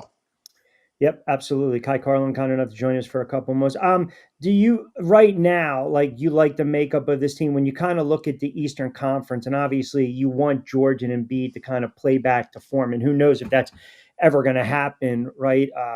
But when Embiid's healthy and he's on the floor, he gives you the glimpses of that dominant player that we saw a couple years ago. Now, you mentioned trying to win that championship. You look around, and I kind of throw it to the AFC right now. Mahomes goes down, so now it's got to be the year for, say, a team like the Buffalo Bills. You don't have to go through Mahomes. You look at the Eastern Conference right now. Obviously, Boston's dealing with some injuries. Indiana is dealing with some injuries. Detroit looks like they have some staying power. I've always liked this kid, Cade Cunningham. Look, they're 21-5. It's been a remarkable start for them. But can the Sixers not only compete, but can they make some noise again with all the things that you mentioned that would have to come to the forefront, right? If you still get some of these players playing at a certain level, Maxey at an all-star level, and some other the role players contributing and Embiid healthy and George engaged. I mean, can you see the Sixers, when it's all said and done, a 45-48 win team and maybe winning a round or two in the playoffs? Or is it too early to tell? I've had them pegged for like 43 wins, like from Okay. the jump. Just I think they're a 500 basketball team. When you look at their 14 wins, two of them are against the Washington Wizards. Yep. Two of them are against the Brooklyn Nets. Um, One of them are against the Indiana Pacers, who the Pacers are that's not the same team that made the finals last year. It just isn't. It's not the same Right. team Right. with all the injuries and And they everything. lost to the Pistons a couple times, right? Yeah, I mean Detroit kicked their behinds twice. One of them without Cade Cunningham, without Jaden Ivey, without Jalen Duren, without Tobias Harris, without I forget who else they were missing. But the point is Detroit was down like six guys, and the Pistons still beat them. So, um, like, no, I don't think that You they're want to on the see them same compete with the level. big boys. You want to see them get those wins against Detroit, the Knicks, even like a banged up Boston team. And Yeah, I mean, their two best wins have been against Boston, yeah, but go figure. like they're 2-1 against the Celtics, and those two wins kind of came in the beginning part of the season. I think they played them three times in the first like 11 games, which is Hmm. insane, by the way. Yep. So I don't think you can really take too much from any of those three games, even the one loss. I really don't think you can take too too much from those games. But like literally, they're just beating up on. They beat the Clippers, and the Clippers have been a complete disaster. Um, they beat they beat a Warrior team without Steph Curry and without Jimmy Butler and everything, and they almost let that one slip away. So again, I'm not really sure if you can really call this team like legitimate contenders because like sure there have been some good stretches, but man, like they're 0-2 against the Hawks. Right. Um, That's a tough loss they're on Sunday. That was a tough loss. Yeah, yeah. So I mean, like you're 0-2 against Atlanta. You got destroyed by 41 by the Orlando Magic. Orlando led you by as many as 46 on your home floor. Orlando just kicked your behind. So, like, yeah, like I mean, until they can kind of pick up a few wins against some like legitimate teams, like they played the Knicks on Friday up in New York. If they can get that one, then maybe that's a step in the right direction. But at this stage in time, no, like I'm not buying their championship contender kind of, you know, you know, questions or anything. I know I got you for a couple more minutes. Sergeant Delaware chimes in on XQ. Push right back to this young buck. It's not. This is my guy. Kai is he's just absolutely blossomed into a hell of a reporter and blogger and a basketball savant. That's why we have him on the air. You can't always agree. Come on. That's utterly ridiculous. That's not fun going back and forth and just placating each other. The hell out of here, Sarge. I'm not going to push back to my guys. Um, Real quick before I let you get out of here, you look at OKC and they're a juggernaut. And I've Yeah. been going back and forth with people. Like, I feel as though there's this narrative now where, well, because they're so good, it's bad for the league. But were we not celebrating Golden State years ago when they were, trying to and eventually eclipse the regular season wins record? I feel as though like I'm okay with OKC being a dominant team, aside from everything else I said, because I can appreciate it because they were so bad for so long and they made all the right moves. They were very patient with some of their players, and now it's kind of hit big time. And I believe right now they got the horses to repeat, get back to the NBA Finals and win it again. So you're shaking your head. No, no, no. You think this is good for the NBA. You like a dominant team like this. Well, the reason why I'm shaking my head is because it feels like the league can't win. Because over the past, I think the league has seen a different champion every year for the past like 7 years, and everybody was like, "Oh, that's bad. We need a dominant team." No, Now the no, I Thunder are love it. here. Here's your Same thing in dominant team, football. and everybody's like, Yeah. "Oh, this is Yeah. bad for Right. basketball." And it's just like it just seems like the league can't win. It's like, what do Yeah. you want, Yeah. really? Yeah. No, no. Listen, I agree. It's like in the NFL, like, you rejoice not that Patrick Mahomes got injured, but as a fan, you're like, We don't need to see Kansas City anymore. Like, let new blood. How do you think this whole Billups Rozier situation? I know Adam Silver really didn't have too many answers when he was pressed last night. I mean, what kind of resolution are we looking at here? See, I'm not really sure because I'm looking at the Rozier situation, and I feel bad for the Heat because I mean they, and maybe the Heat don't get a pass because maybe they didn't, maybe they, they get Because he's on criticism the cap because sheet. I just mentioned it before you came on. Yep. but like maybe they get criticism because they didn't do enough research or whatever into what was going on with Rozier. But I mean, it was kind of obvious that the Hornets knew like what was going on with Terry, and then they still made that trade. Which Hmm. I mean, hell, you're supposed to, right? You're supposed to kind of get what you can Of for course. a guy who, when he's right, Terry Rozier is a solid player. Um, but yeah, I don't think it's really fair to the Heat. So, like, Could they they? gave up their draft pick, and I Well, think the Heat should get at least get their pick back. well, yeah. Well, didn't it? The Hornets in the trade got Lowry and a 2027 first round pick, right? And Yeah, what was it? Top 16 protected, right? If it doesn't yeah, convey in 2027, right? Can the Heat obviously file grievance? I guess my issue is you're the commissioner of the NBA. Like, you can step in, can you not? yeah. I feel like he should be able to step in. I think that's the issue that I have with the whole thing because it's like, man, you are the commissioner of the NBA. Like, what do you mean you don't have Exactly. a solution or Right. anything? You know, Exactly. like step in and kind of do something. Yeah. If it was the NFL, again, it would be the different story. Almost all players in the NBA have similar skill sets at different levels. There aren't many true ones, twos, threes, etc. Talent of the NBA players is through the roof, higher than it has ever been. For whatever reason, it's making a boring product to watch. There you go. Do you agree with that? Comment. You can listen. You can go at my commenters. I mean, I kind of agree with that because like I don't know. I don't know if I would again. I don't know if I would So did I call use a them. poor choice of words? I don't think that the product is boring. Just seriously, I don't. I think there's so much talent, at least now, more than there was in the 2000s, to the point where like a role player now, I feel like would be a star in the 2000s because they can do so many different things on the floor. But you know It's where he not just wouldn't one be a thing. star in the 80s. I'm sorry, what was that? He wouldn't be a star in the 80s. The mid to late 80s. I wasn't alive in the 80s, so I wouldn't know. Then maybe you need to go back and watch YouTube clips and pull up those 80 Laker squads that had wall to wall Hall of Famers, or those Boston squads in 86 that lost one game at home and then beat the Rockets in six. Lastly, Giannis, you think he gets moved? Um, See, I've gone back and forth with this. I'm kind of 50-50 on it because I think truly he wants to stay in Milwaukee because I think he is Milwaukee. Like the guy is a god in that city. I was actually just in Milwaukee like a couple like I want to say like a week and a half ago when the Sixers were there to play the Bucks, and I mean his face is plastered all over the city.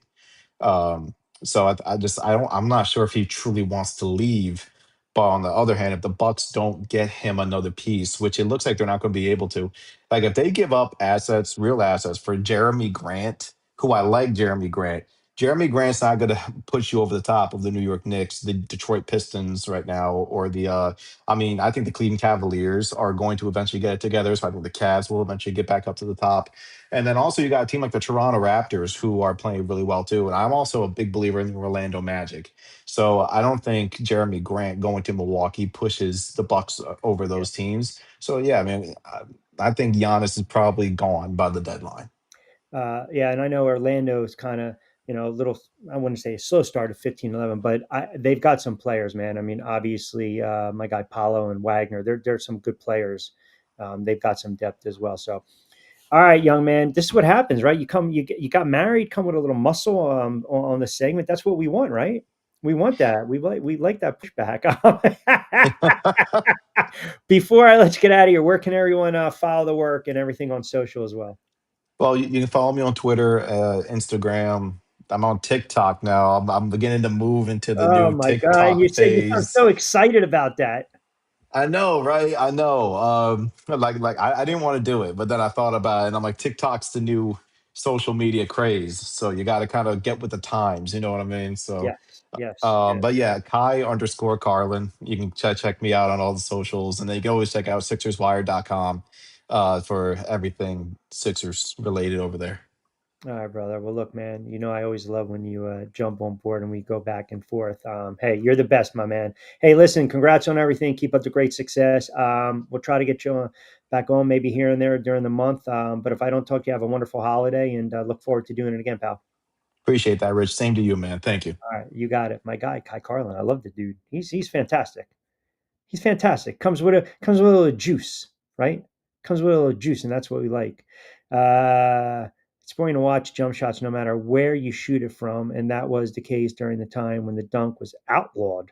We always enjoy above the rim play. The dunk was outlawed, kind of like in the movie Semi Pro. I believe he's throwing it, and he's alley, and I believe that yes, they're telling me right now it is indeed an alley oop. Mark and Wallingford chimes in. Q, I played D2 ball in PA, ha ha ha. But I would agree with you. The product is not like it once was. There's no defense. It's not even like a he said, she said. All I'm saying is it's very hard for me. There's talent. I agree exactly what Kai said. There's talent in the league, but you have this NBA Cup because you're trying to draw in more fans, younger fans. You're not competing with the NFL. You're just not. And maybe everyone's got to admit that. And now you've got this gambling scandal going on where you have the commissioner of the NBA and doesn't have an answer to questions that if you're in that position of power, it's like going to your boss or your supervisor or the decision maker, and they're like, yeah, I don't have an answer for that. Commonplace is, oh, go check with HR. But no, dude, you're my supervisor. You're my manager. You're my boss. You're the owner. You should have an answer. Adam Silver doesn't have any answers to these questions, and they got to be addressed. They got to be addressed. 524. Let me get to some of the comments. By the way, so yesterday when we were talking about the Joe Burrow for Jalen Hurts really rubbed some people the wrong way. Unbelievable. I got to get to some of these comments. Hurts has been the one performing best in a broken and underperforming offense. Don't let an outlier game cue convince you otherwise. Steven chimes in. Well, at the end of the day, Joe Burrow wouldn't need a tush push if he had a real quarterback and not a running back with a below average arm. C-Man chimes in. Burrow would go undefeated if he stayed healthy. The defense was a problem last year. What do we got here? It all comes down to play. Burrow's playing injured. It's pretty obvious. Keep him upright for 17 games. I would grab him over Jalen Hurts in a heartbeat. So that was the hypothetical yesterday we threw out. And that was more for the, as we like to say, the outlier was because of the Eagles fans that constantly criticize Jalen Hurts. So I got some numbers I want to share also. I did mention the quarterbacks and some of these first rounders, all these retread projects that are going to happen. Now, I bring it up because of what's going on in Miami. And Tua's been benched, which I think at this point, we kind of saw it coming. I think this was more this is just my guess. It obviously had to do with his play. But I also believe that his comments throughout the season and his actions were rubbing the team and McDaniel the wrong way. And when you have players offensive side, like a guy like Tyreek Hill that's posting these cryptic social media, memes, and he's dealing with that torn ACL and Tua gets benched, that's never a good look. It's not. So I think, he posted a gif of a man giving a peace sign and disappearing. Like that to me is basically saying the quarterback's out of here. Not that you're out of here. I think it's more or less the quarterback's out of here. Because if you want to sit there and say this is a stunning benching, I don't think it is. It's stunning in this regard. because it's the first season of that 4-year, $212 million contract extension he signed in July 2024. $167 million guaranteed. But when the quarterback is throwing 15, 16 picks and he's struggled in 14 games and he's not even completing 66% of his passes, that's a problem. And their offense is flat out broken. And they could have went to Zach Wilson. They chose not to. So they go to the kid Ewers and they go to the rookie, and he's had limited action. So they're going to struggle. By the way, the movement on the line,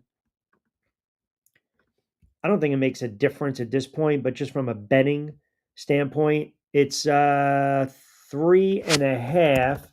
And let me just see what it opened with. I'll pull that up for a second.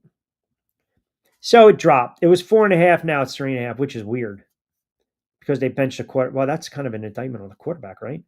So the shift was since he was laying 1, then 2, and then it sat at 4.5, and now it's dropped to 3.5. So there you go. So there's like the line moving that way kind of shows you the perceived gap between these two quarterbacks. But they got a major albatross of a problem on their hands. Niners are going to struggle with the Colts. If the Colts defense plays like they did against Seattle, then yes. I just think offensively, I'll stack the box. I'll try to let Uncle Rivers try to beat me with his arm. I don't see that happening. Niners can't lose this game. I mean, they can, but I'm just saying they can't. Like, you're right there on the cusp of making the playoffs. What'd I say? Over 10 wins, and now they're 10-4. I mean, you want to wait till a Monday, man, or do you want to just basically, have me cash in right now? And I won't even sit there and get cocky by saying the 49ers will win this game. But I don't see how they're losing this game. I just don't offensively stack the box. Stack the box if you're the Niners defensively. Rivers, he's got a noodle arm. He can't throw the football down the field anymore. Unless Taylor gets some broken, busted plays, Niners should win this game. Here's the game to watch tomorrow night, the Rams in Seattle. I mean, that has playoff seedings. That's got home field written all over it. Seattle's laying 1.5. And that's because of the injury with Adams. Did you see my man Puka Nuka,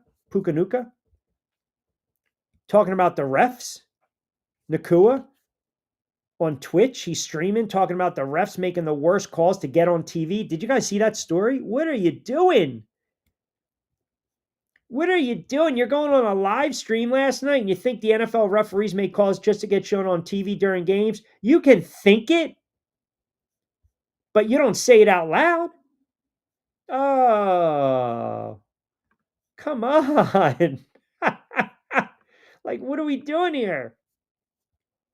The refs are the worst. Fine. Some of the rules aren't. Fine. These guys are lawyers. There's another fine. They want to be on TV too. There's another 500,000. You don't think he's texting his friends in the group chat like, yo, you guys just saw me on Sunday Night Football. That wasn't PI, but I called it.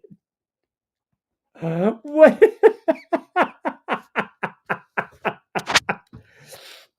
That is fantastic. I mean, listen, that takes stones to say that out loud, but wow. I mean, that is not sitting right with the NFL. That is not sitting right with the NFL at all. I mean, that is, that memo is going to come down, right? They're not going to sit there and say you can't live stream.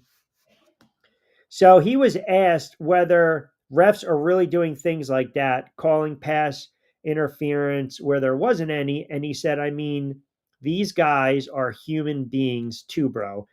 Again, there's no problem with that. But I'm wondering now, watch how this game potentially is going to get called between the Rams and Seattle on Thursday Night Football, which is for first place in the NFC West. But I was laughing when I watched it live. Well, when I watched the video, and he said it. And he said that, I'm texting my buddies, hey, did you just see me on Sunday Night Football? Yeah, that wasn't pass interference, but I called it. My goodness. What do we got? Oh, my Jags are coming to Denver to shock the world. That's not. Start with the shock in the world. Now I'm gonna give you the timeout like you tried to give me before. Let's start with the shock in the world nonsense. That's another phrase we need to get rid of. The pushing the ball, the walk off, the shock the world, the arm talent, the arm strength. You're not shocking the world in a week friggin' 16. If Duval goes on the road and plays Buffalo in the AFC Championship and they're an 8.5-point dog and they win, that's shocking the world. It's a regular season game on the road against Denver, who's laying 3. And I get it. Denver has ripped off a bunch of wins, blah, blah, blah. Have a little more confidence in your team. Will you there? Bozo, which you called me before. Q, I'm glad you said it about Rivers. Good for him for getting through, but it did not look good. No, it didn't. It did not. He's 44. Like, he's 44. It's great, right? And you love that story. And he going out there and he's still showing his passion and all this stuff. And, waiting another 5 years, Hall of Fame, be damned. By the way, health benefits kick back in. Good for him. But I really thought Seattle was going to really get to him and hurt him. Can you imagine if the 49ers were healthy with their pass rush? They knock him out of the game. I think that was the cause for concern, right?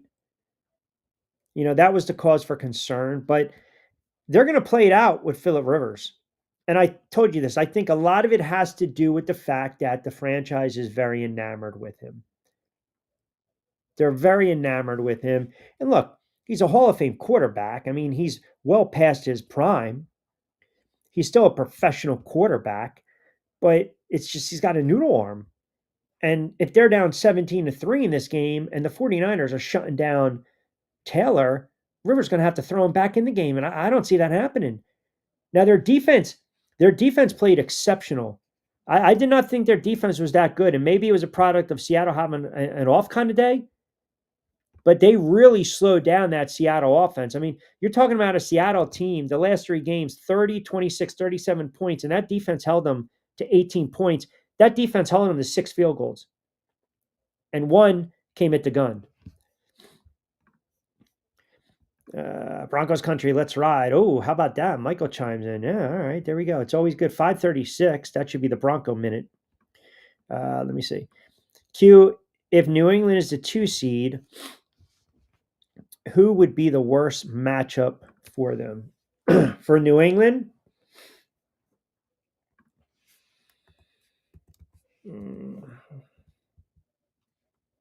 I think Buffalo would be.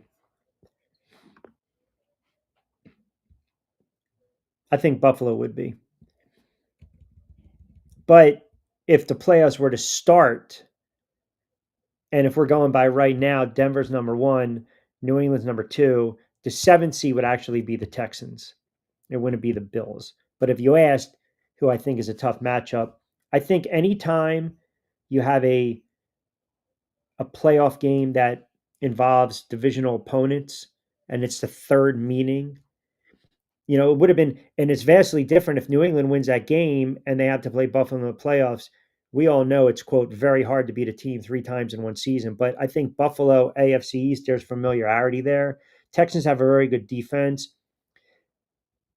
I believe it was either Tom or Madman mentioned this a couple weeks ago. New England, the comment was, we can see New England or Denver losing their first game in the playoffs. And I went back and I was looking at some stuff and looking at some past shows. And then obviously, doing prep and looking at the teams that they played respectively and, just kind of digging through my stats.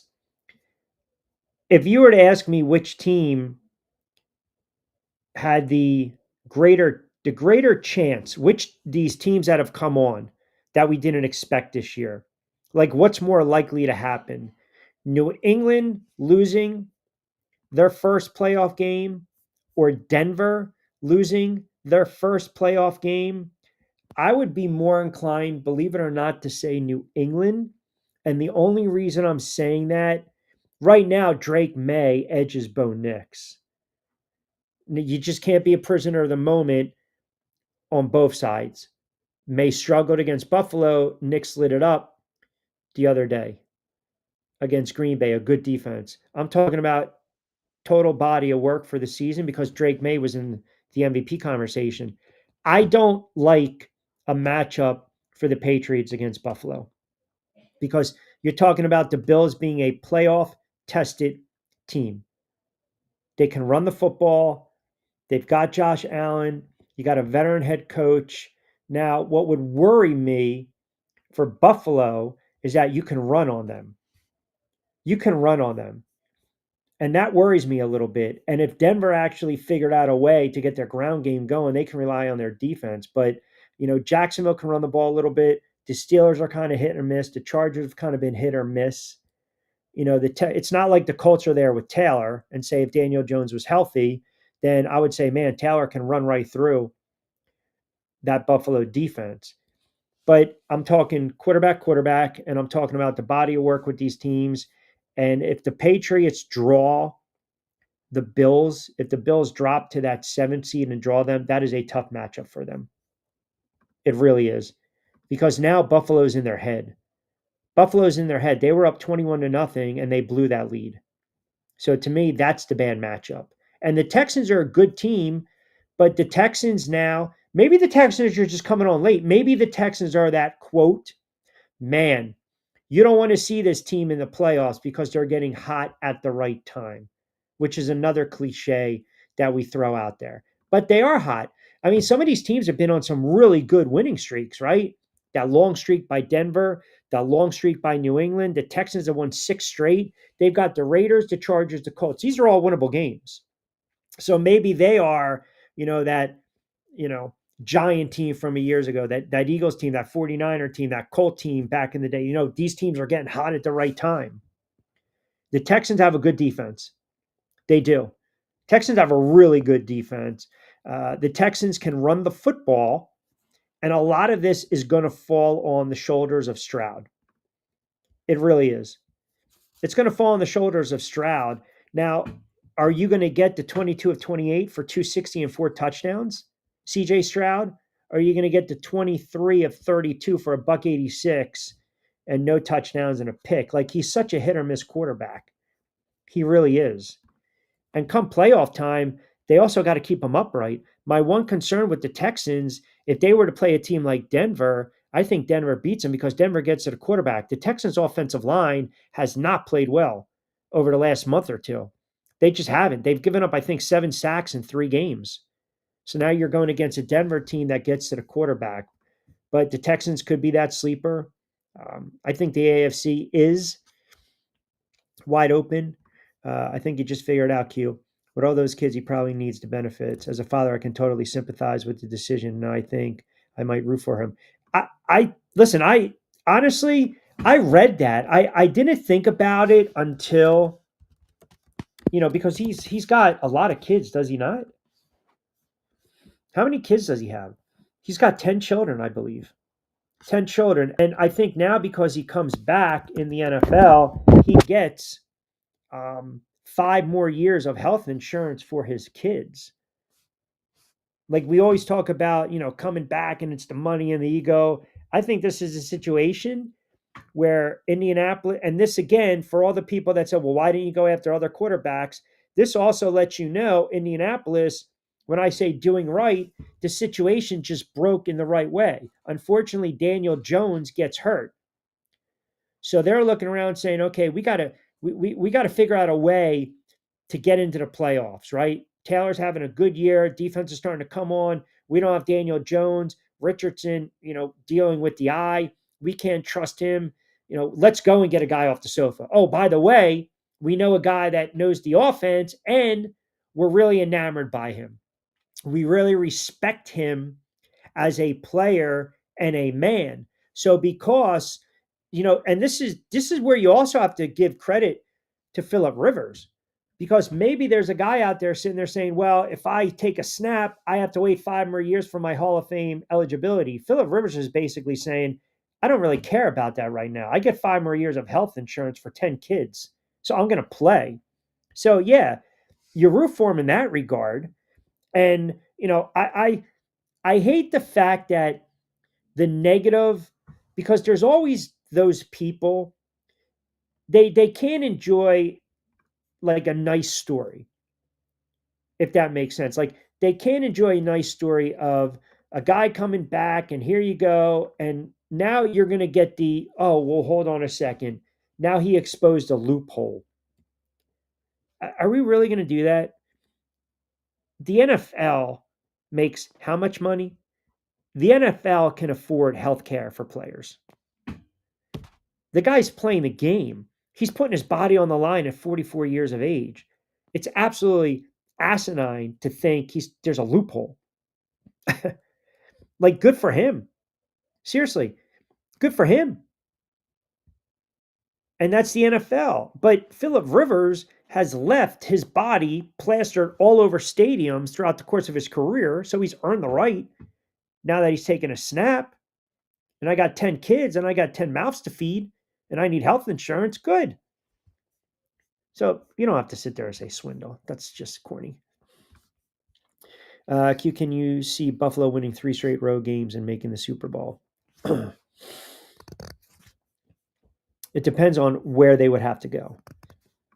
I can see Buffalo going in Pittsburgh and beating the Steelers. I'm just not sold on the Pittsburgh Steelers at all. I think eventually you will get that game where Aaron Rodgers is just constantly on his back. His wide receivers are not engaged.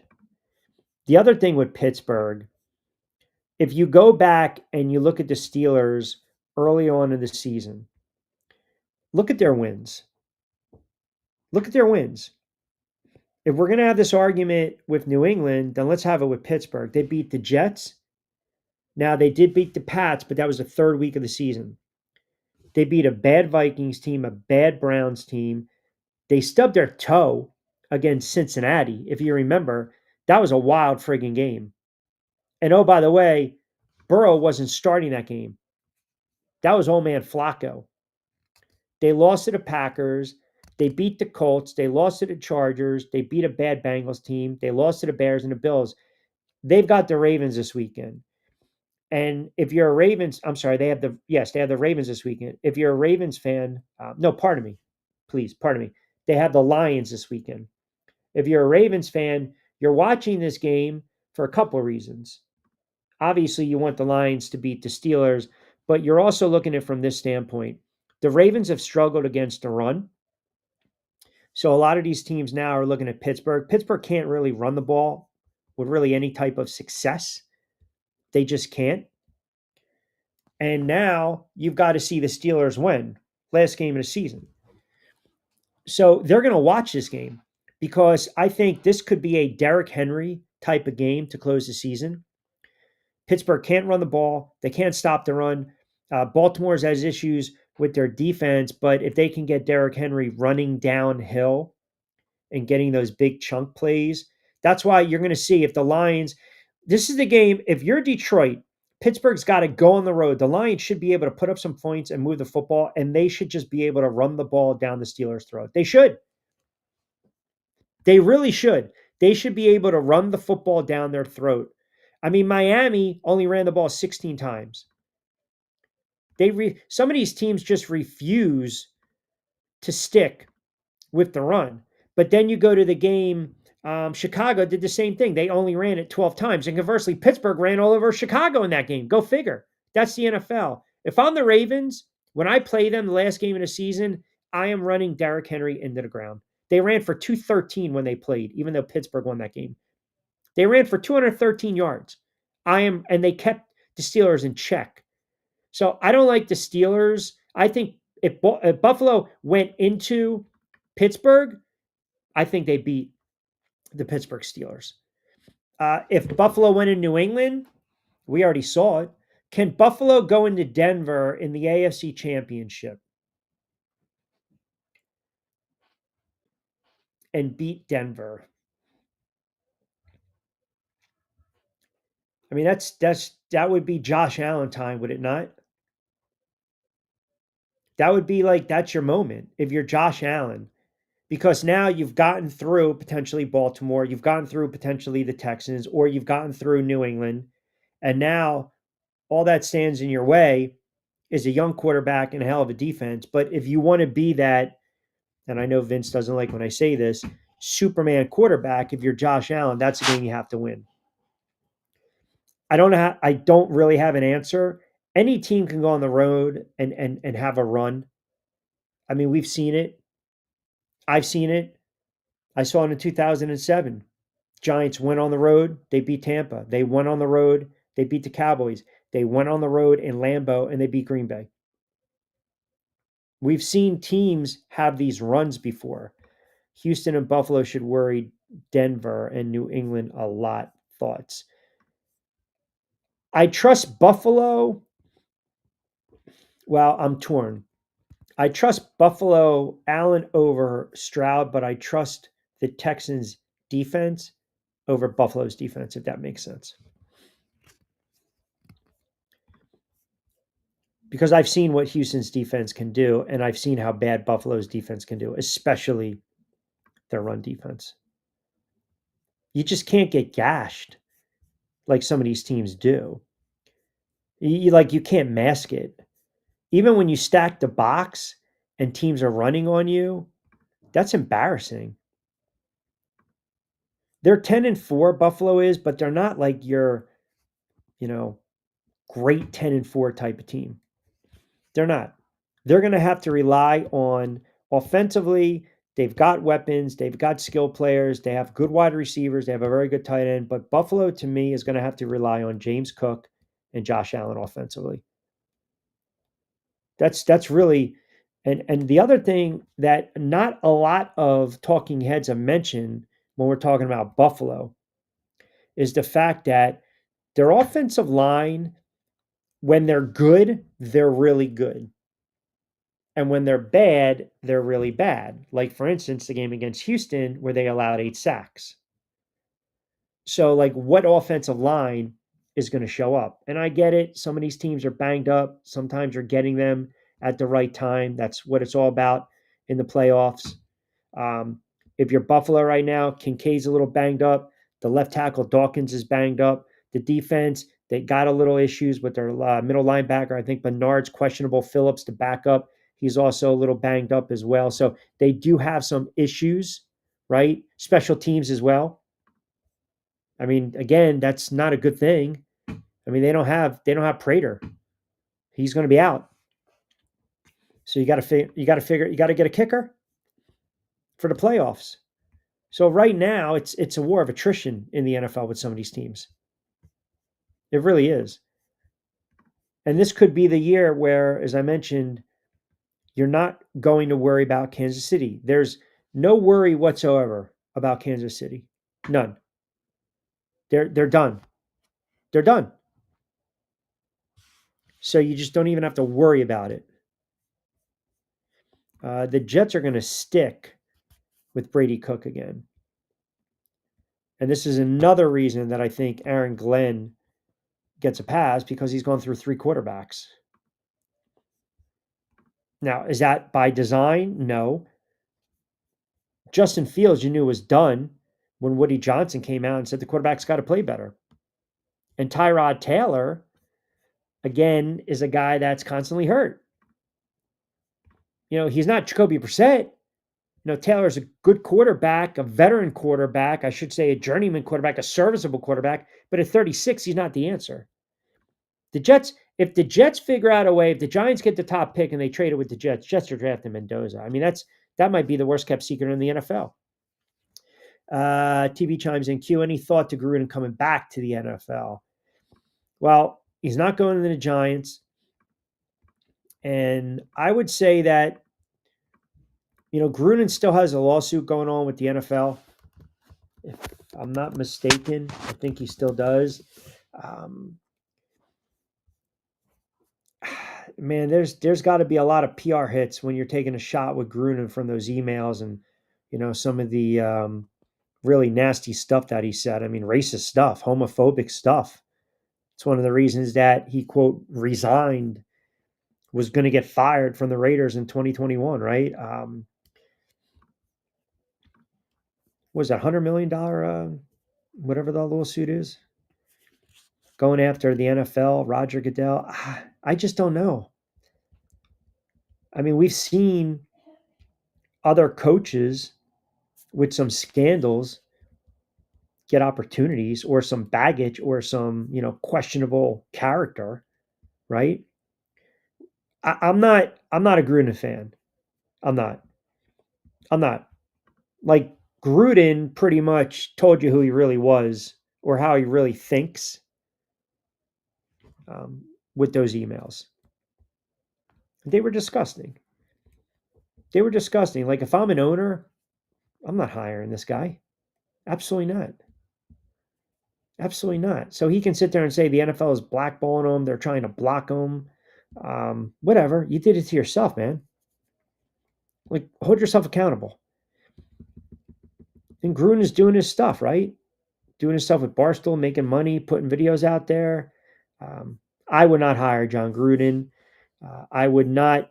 I'm getting closer and closer to saying I would not even go with Mike McCarthy. There are just some guys I wouldn't. If Pete Carroll gets fired and he takes a year off and wants to do TV, I would not consider Pete Carroll. I wouldn't do it. Not happening. Nope.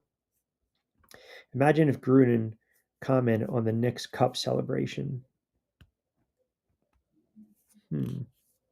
Interesting. I feel as though you're taking it to another level today, Madman. And I know what you're doing and where you're going with this. And when I first saw the video, I will be the first one to tell you, I thought it was AI generated.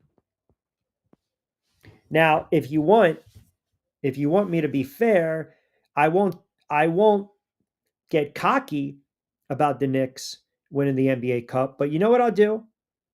Even though it's not a Monday, it's not a Man Up Monday, it's not a Locutor de Radio Lunes Manolo Mentioso Man Up Monday edition of On Cue, but I am going to man up and I'm going to give the Knicks props. And you know what I'm going to do? I'm going to give them a thumbs up for the win. How's that? Is that fair?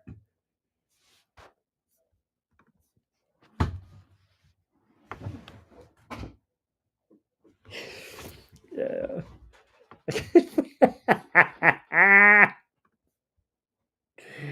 That's horrible. By the way, tomorrow, early show. We got hoops overseas, early show. Subscribe if you haven't. I don't start attacking me. We're gonna have an early. I think we might actually have a little noon edition. Yeah, don't give me with the here we go. Hoops, we're overseas, baby. We got like 3 or 4 games to call. Are you kidding me? It was brutal. The other night, I literally had no idea when I woke up, like total lost track of time. I'm not. What am I celebrating? Thumbs up. What am I celebrating? I'm not doing it. There's nothing to celebrate. It's a farce. That's like, oh, you didn't what was it? Participation trophy. I'm not ruining anything. Back in the saddle on Friday, and I gave you a Sunday edition of On Cue when I was on 15 minutes of sleep with that nonsense. But a guy, if you guys really want to troll, you have to follow me on TikTok, because I'm telling you, man, do I get to hate with some of the posts. Oh my goodness. So many NFL fans and these fan bases, they are something. All right, let me squeeze in one more. D chimes in, I'm a diehard Knicks fan. They're going to go to the Eastern Conference Finals and blow it in 6. Perhaps. I would love another trip to the Eastern Conference Finals. NBA is just a long season. Like, you got to pace yourself. I don't see anyone beating OKC. I really don't. Denver's not beating them. Lakers aren't beating them. Spurs aren't beating them. My goodness. How about Golden State? Hey, Curry, come back. Here we go. And they're 500. Horrible basketball team. Horrible. So I'm supposed to try and eat my lunch while I listen to you rant about the day's happenings and that had that have your blood pressure up. What? Indonesia ball is crazy work. It's over in Thailand. I mean, can you guys get it right? And what are you talking about? Eat your lunch while you listen to me rant. How is your blood pressure going? What am I ranting about? First of all, you're eating your lunch at 6 o'clock. What is that, brunch? What time zone we out here? You out west? I don't know. You're always changing your handle. You're coming with different names. I mean, tomorrow could be he hate me. It could be new headphones out west. Who's this? I don't even know. Steeler Nation, Duval, Vince. Who knows? Maybe it's like an alias. Oh, by the way, I started to get into Homeland. Fantastic. Fantastic. Fantastic. No, it's a, no, no, no, no, no, no, no, no. We thought it was going to be a Wusa Wednesday. Again, why with the bozo? Catch up, buddy. I got comments coming in left and right. We might do a lunchtime edition of On Cue tomorrow. We might. You haven't seen listen, but you guys haven't seen me squint in a long time. The eyes are good. The vision's coming back. We're good to go. Like Paul Newman in The Color of Money, right? The vision is coming back. I'm back, baby. I'm back.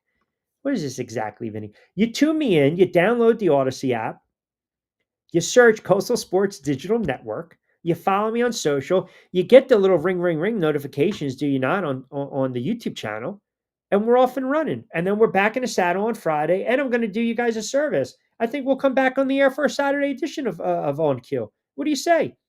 Why not? We got NFL games to get into on Saturday. Let's do it. Let's put it in the books. Where's de facto?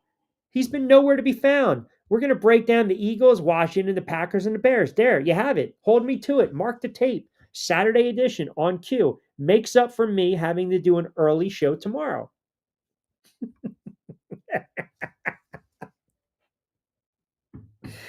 Yeah, that's a bad video. And the problem is, once it's out there, as we know, it's out there. All right, good stuff from Costco from On Three. My guy Kai Carlin, Sixers Wire, covers the NBA, youth goofballs as well. As I mentioned, tomorrow we'll probably fire off at 12-ish. If for some reason, if we can do 5 and then get out at 6, we'll make that happen. But I'm looking at the schedule right now that was sent to me, and that might be tough. So no matter what, keep the notifications on the YouTube channel. Follow me on social media.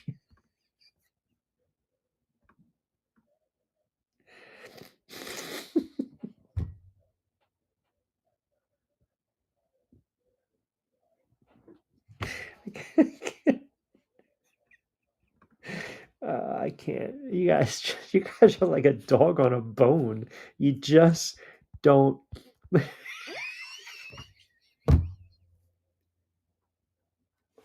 I'm not reading these comments. I'm just not. I refuse to. And Michael, I agree. All right, we're powered by Three Brooks Bourbon.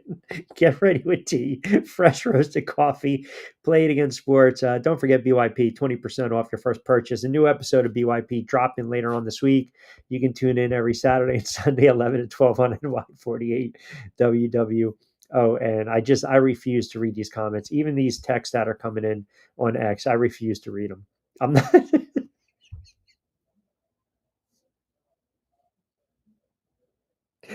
Franny chimes in Q. You're all right with me. Thumbs up.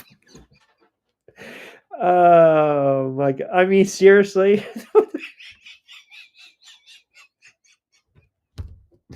Like a child. This show just turned to no, no, no. That's it. Time out for all you guys. All right, 6 o'clock straight up on the East Coast. As I mentioned, don't forget SR 1029 FM The Game.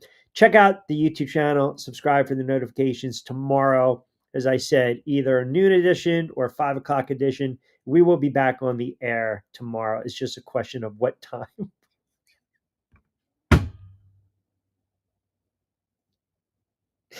I can't. I'm done with you guys. I'm absolutely. I'm. Yes. Yeah. The funny thing is, when we have the split screen, I know an angel is not paying attention to me. which is pretty much 99 friggin' percent of the time, because he starts to chuckle, which means he's reading the comments as they're coming through. That's what he does. We'll see if we can pop on the Incredible Shrinking Hermano. Maybe we'll do that on Friday, on a What the Frig Friday. All right. 6 o'clock straight up on the East Coast. Appreciate you guys keeping us tuned in for 2 hours. You guys are the best. As I mentioned, get social with me on X and IG at Rich Q on Q, TikTok Rich Q on the mic. It has been a calming Woosah Wednesday. We will talk to you tomorrow, as I mentioned, either at 12 or perhaps 5 o'clock before we got the hoops. Check the notifications on the YouTube channel as well. You guys have a wonderful sports Wednesday. Thumbs up all around to you guys. And we'll be back in the saddle tomorrow. As always, I'm Rich Quinones. Be safe, be sound. Hasta luego, buen día.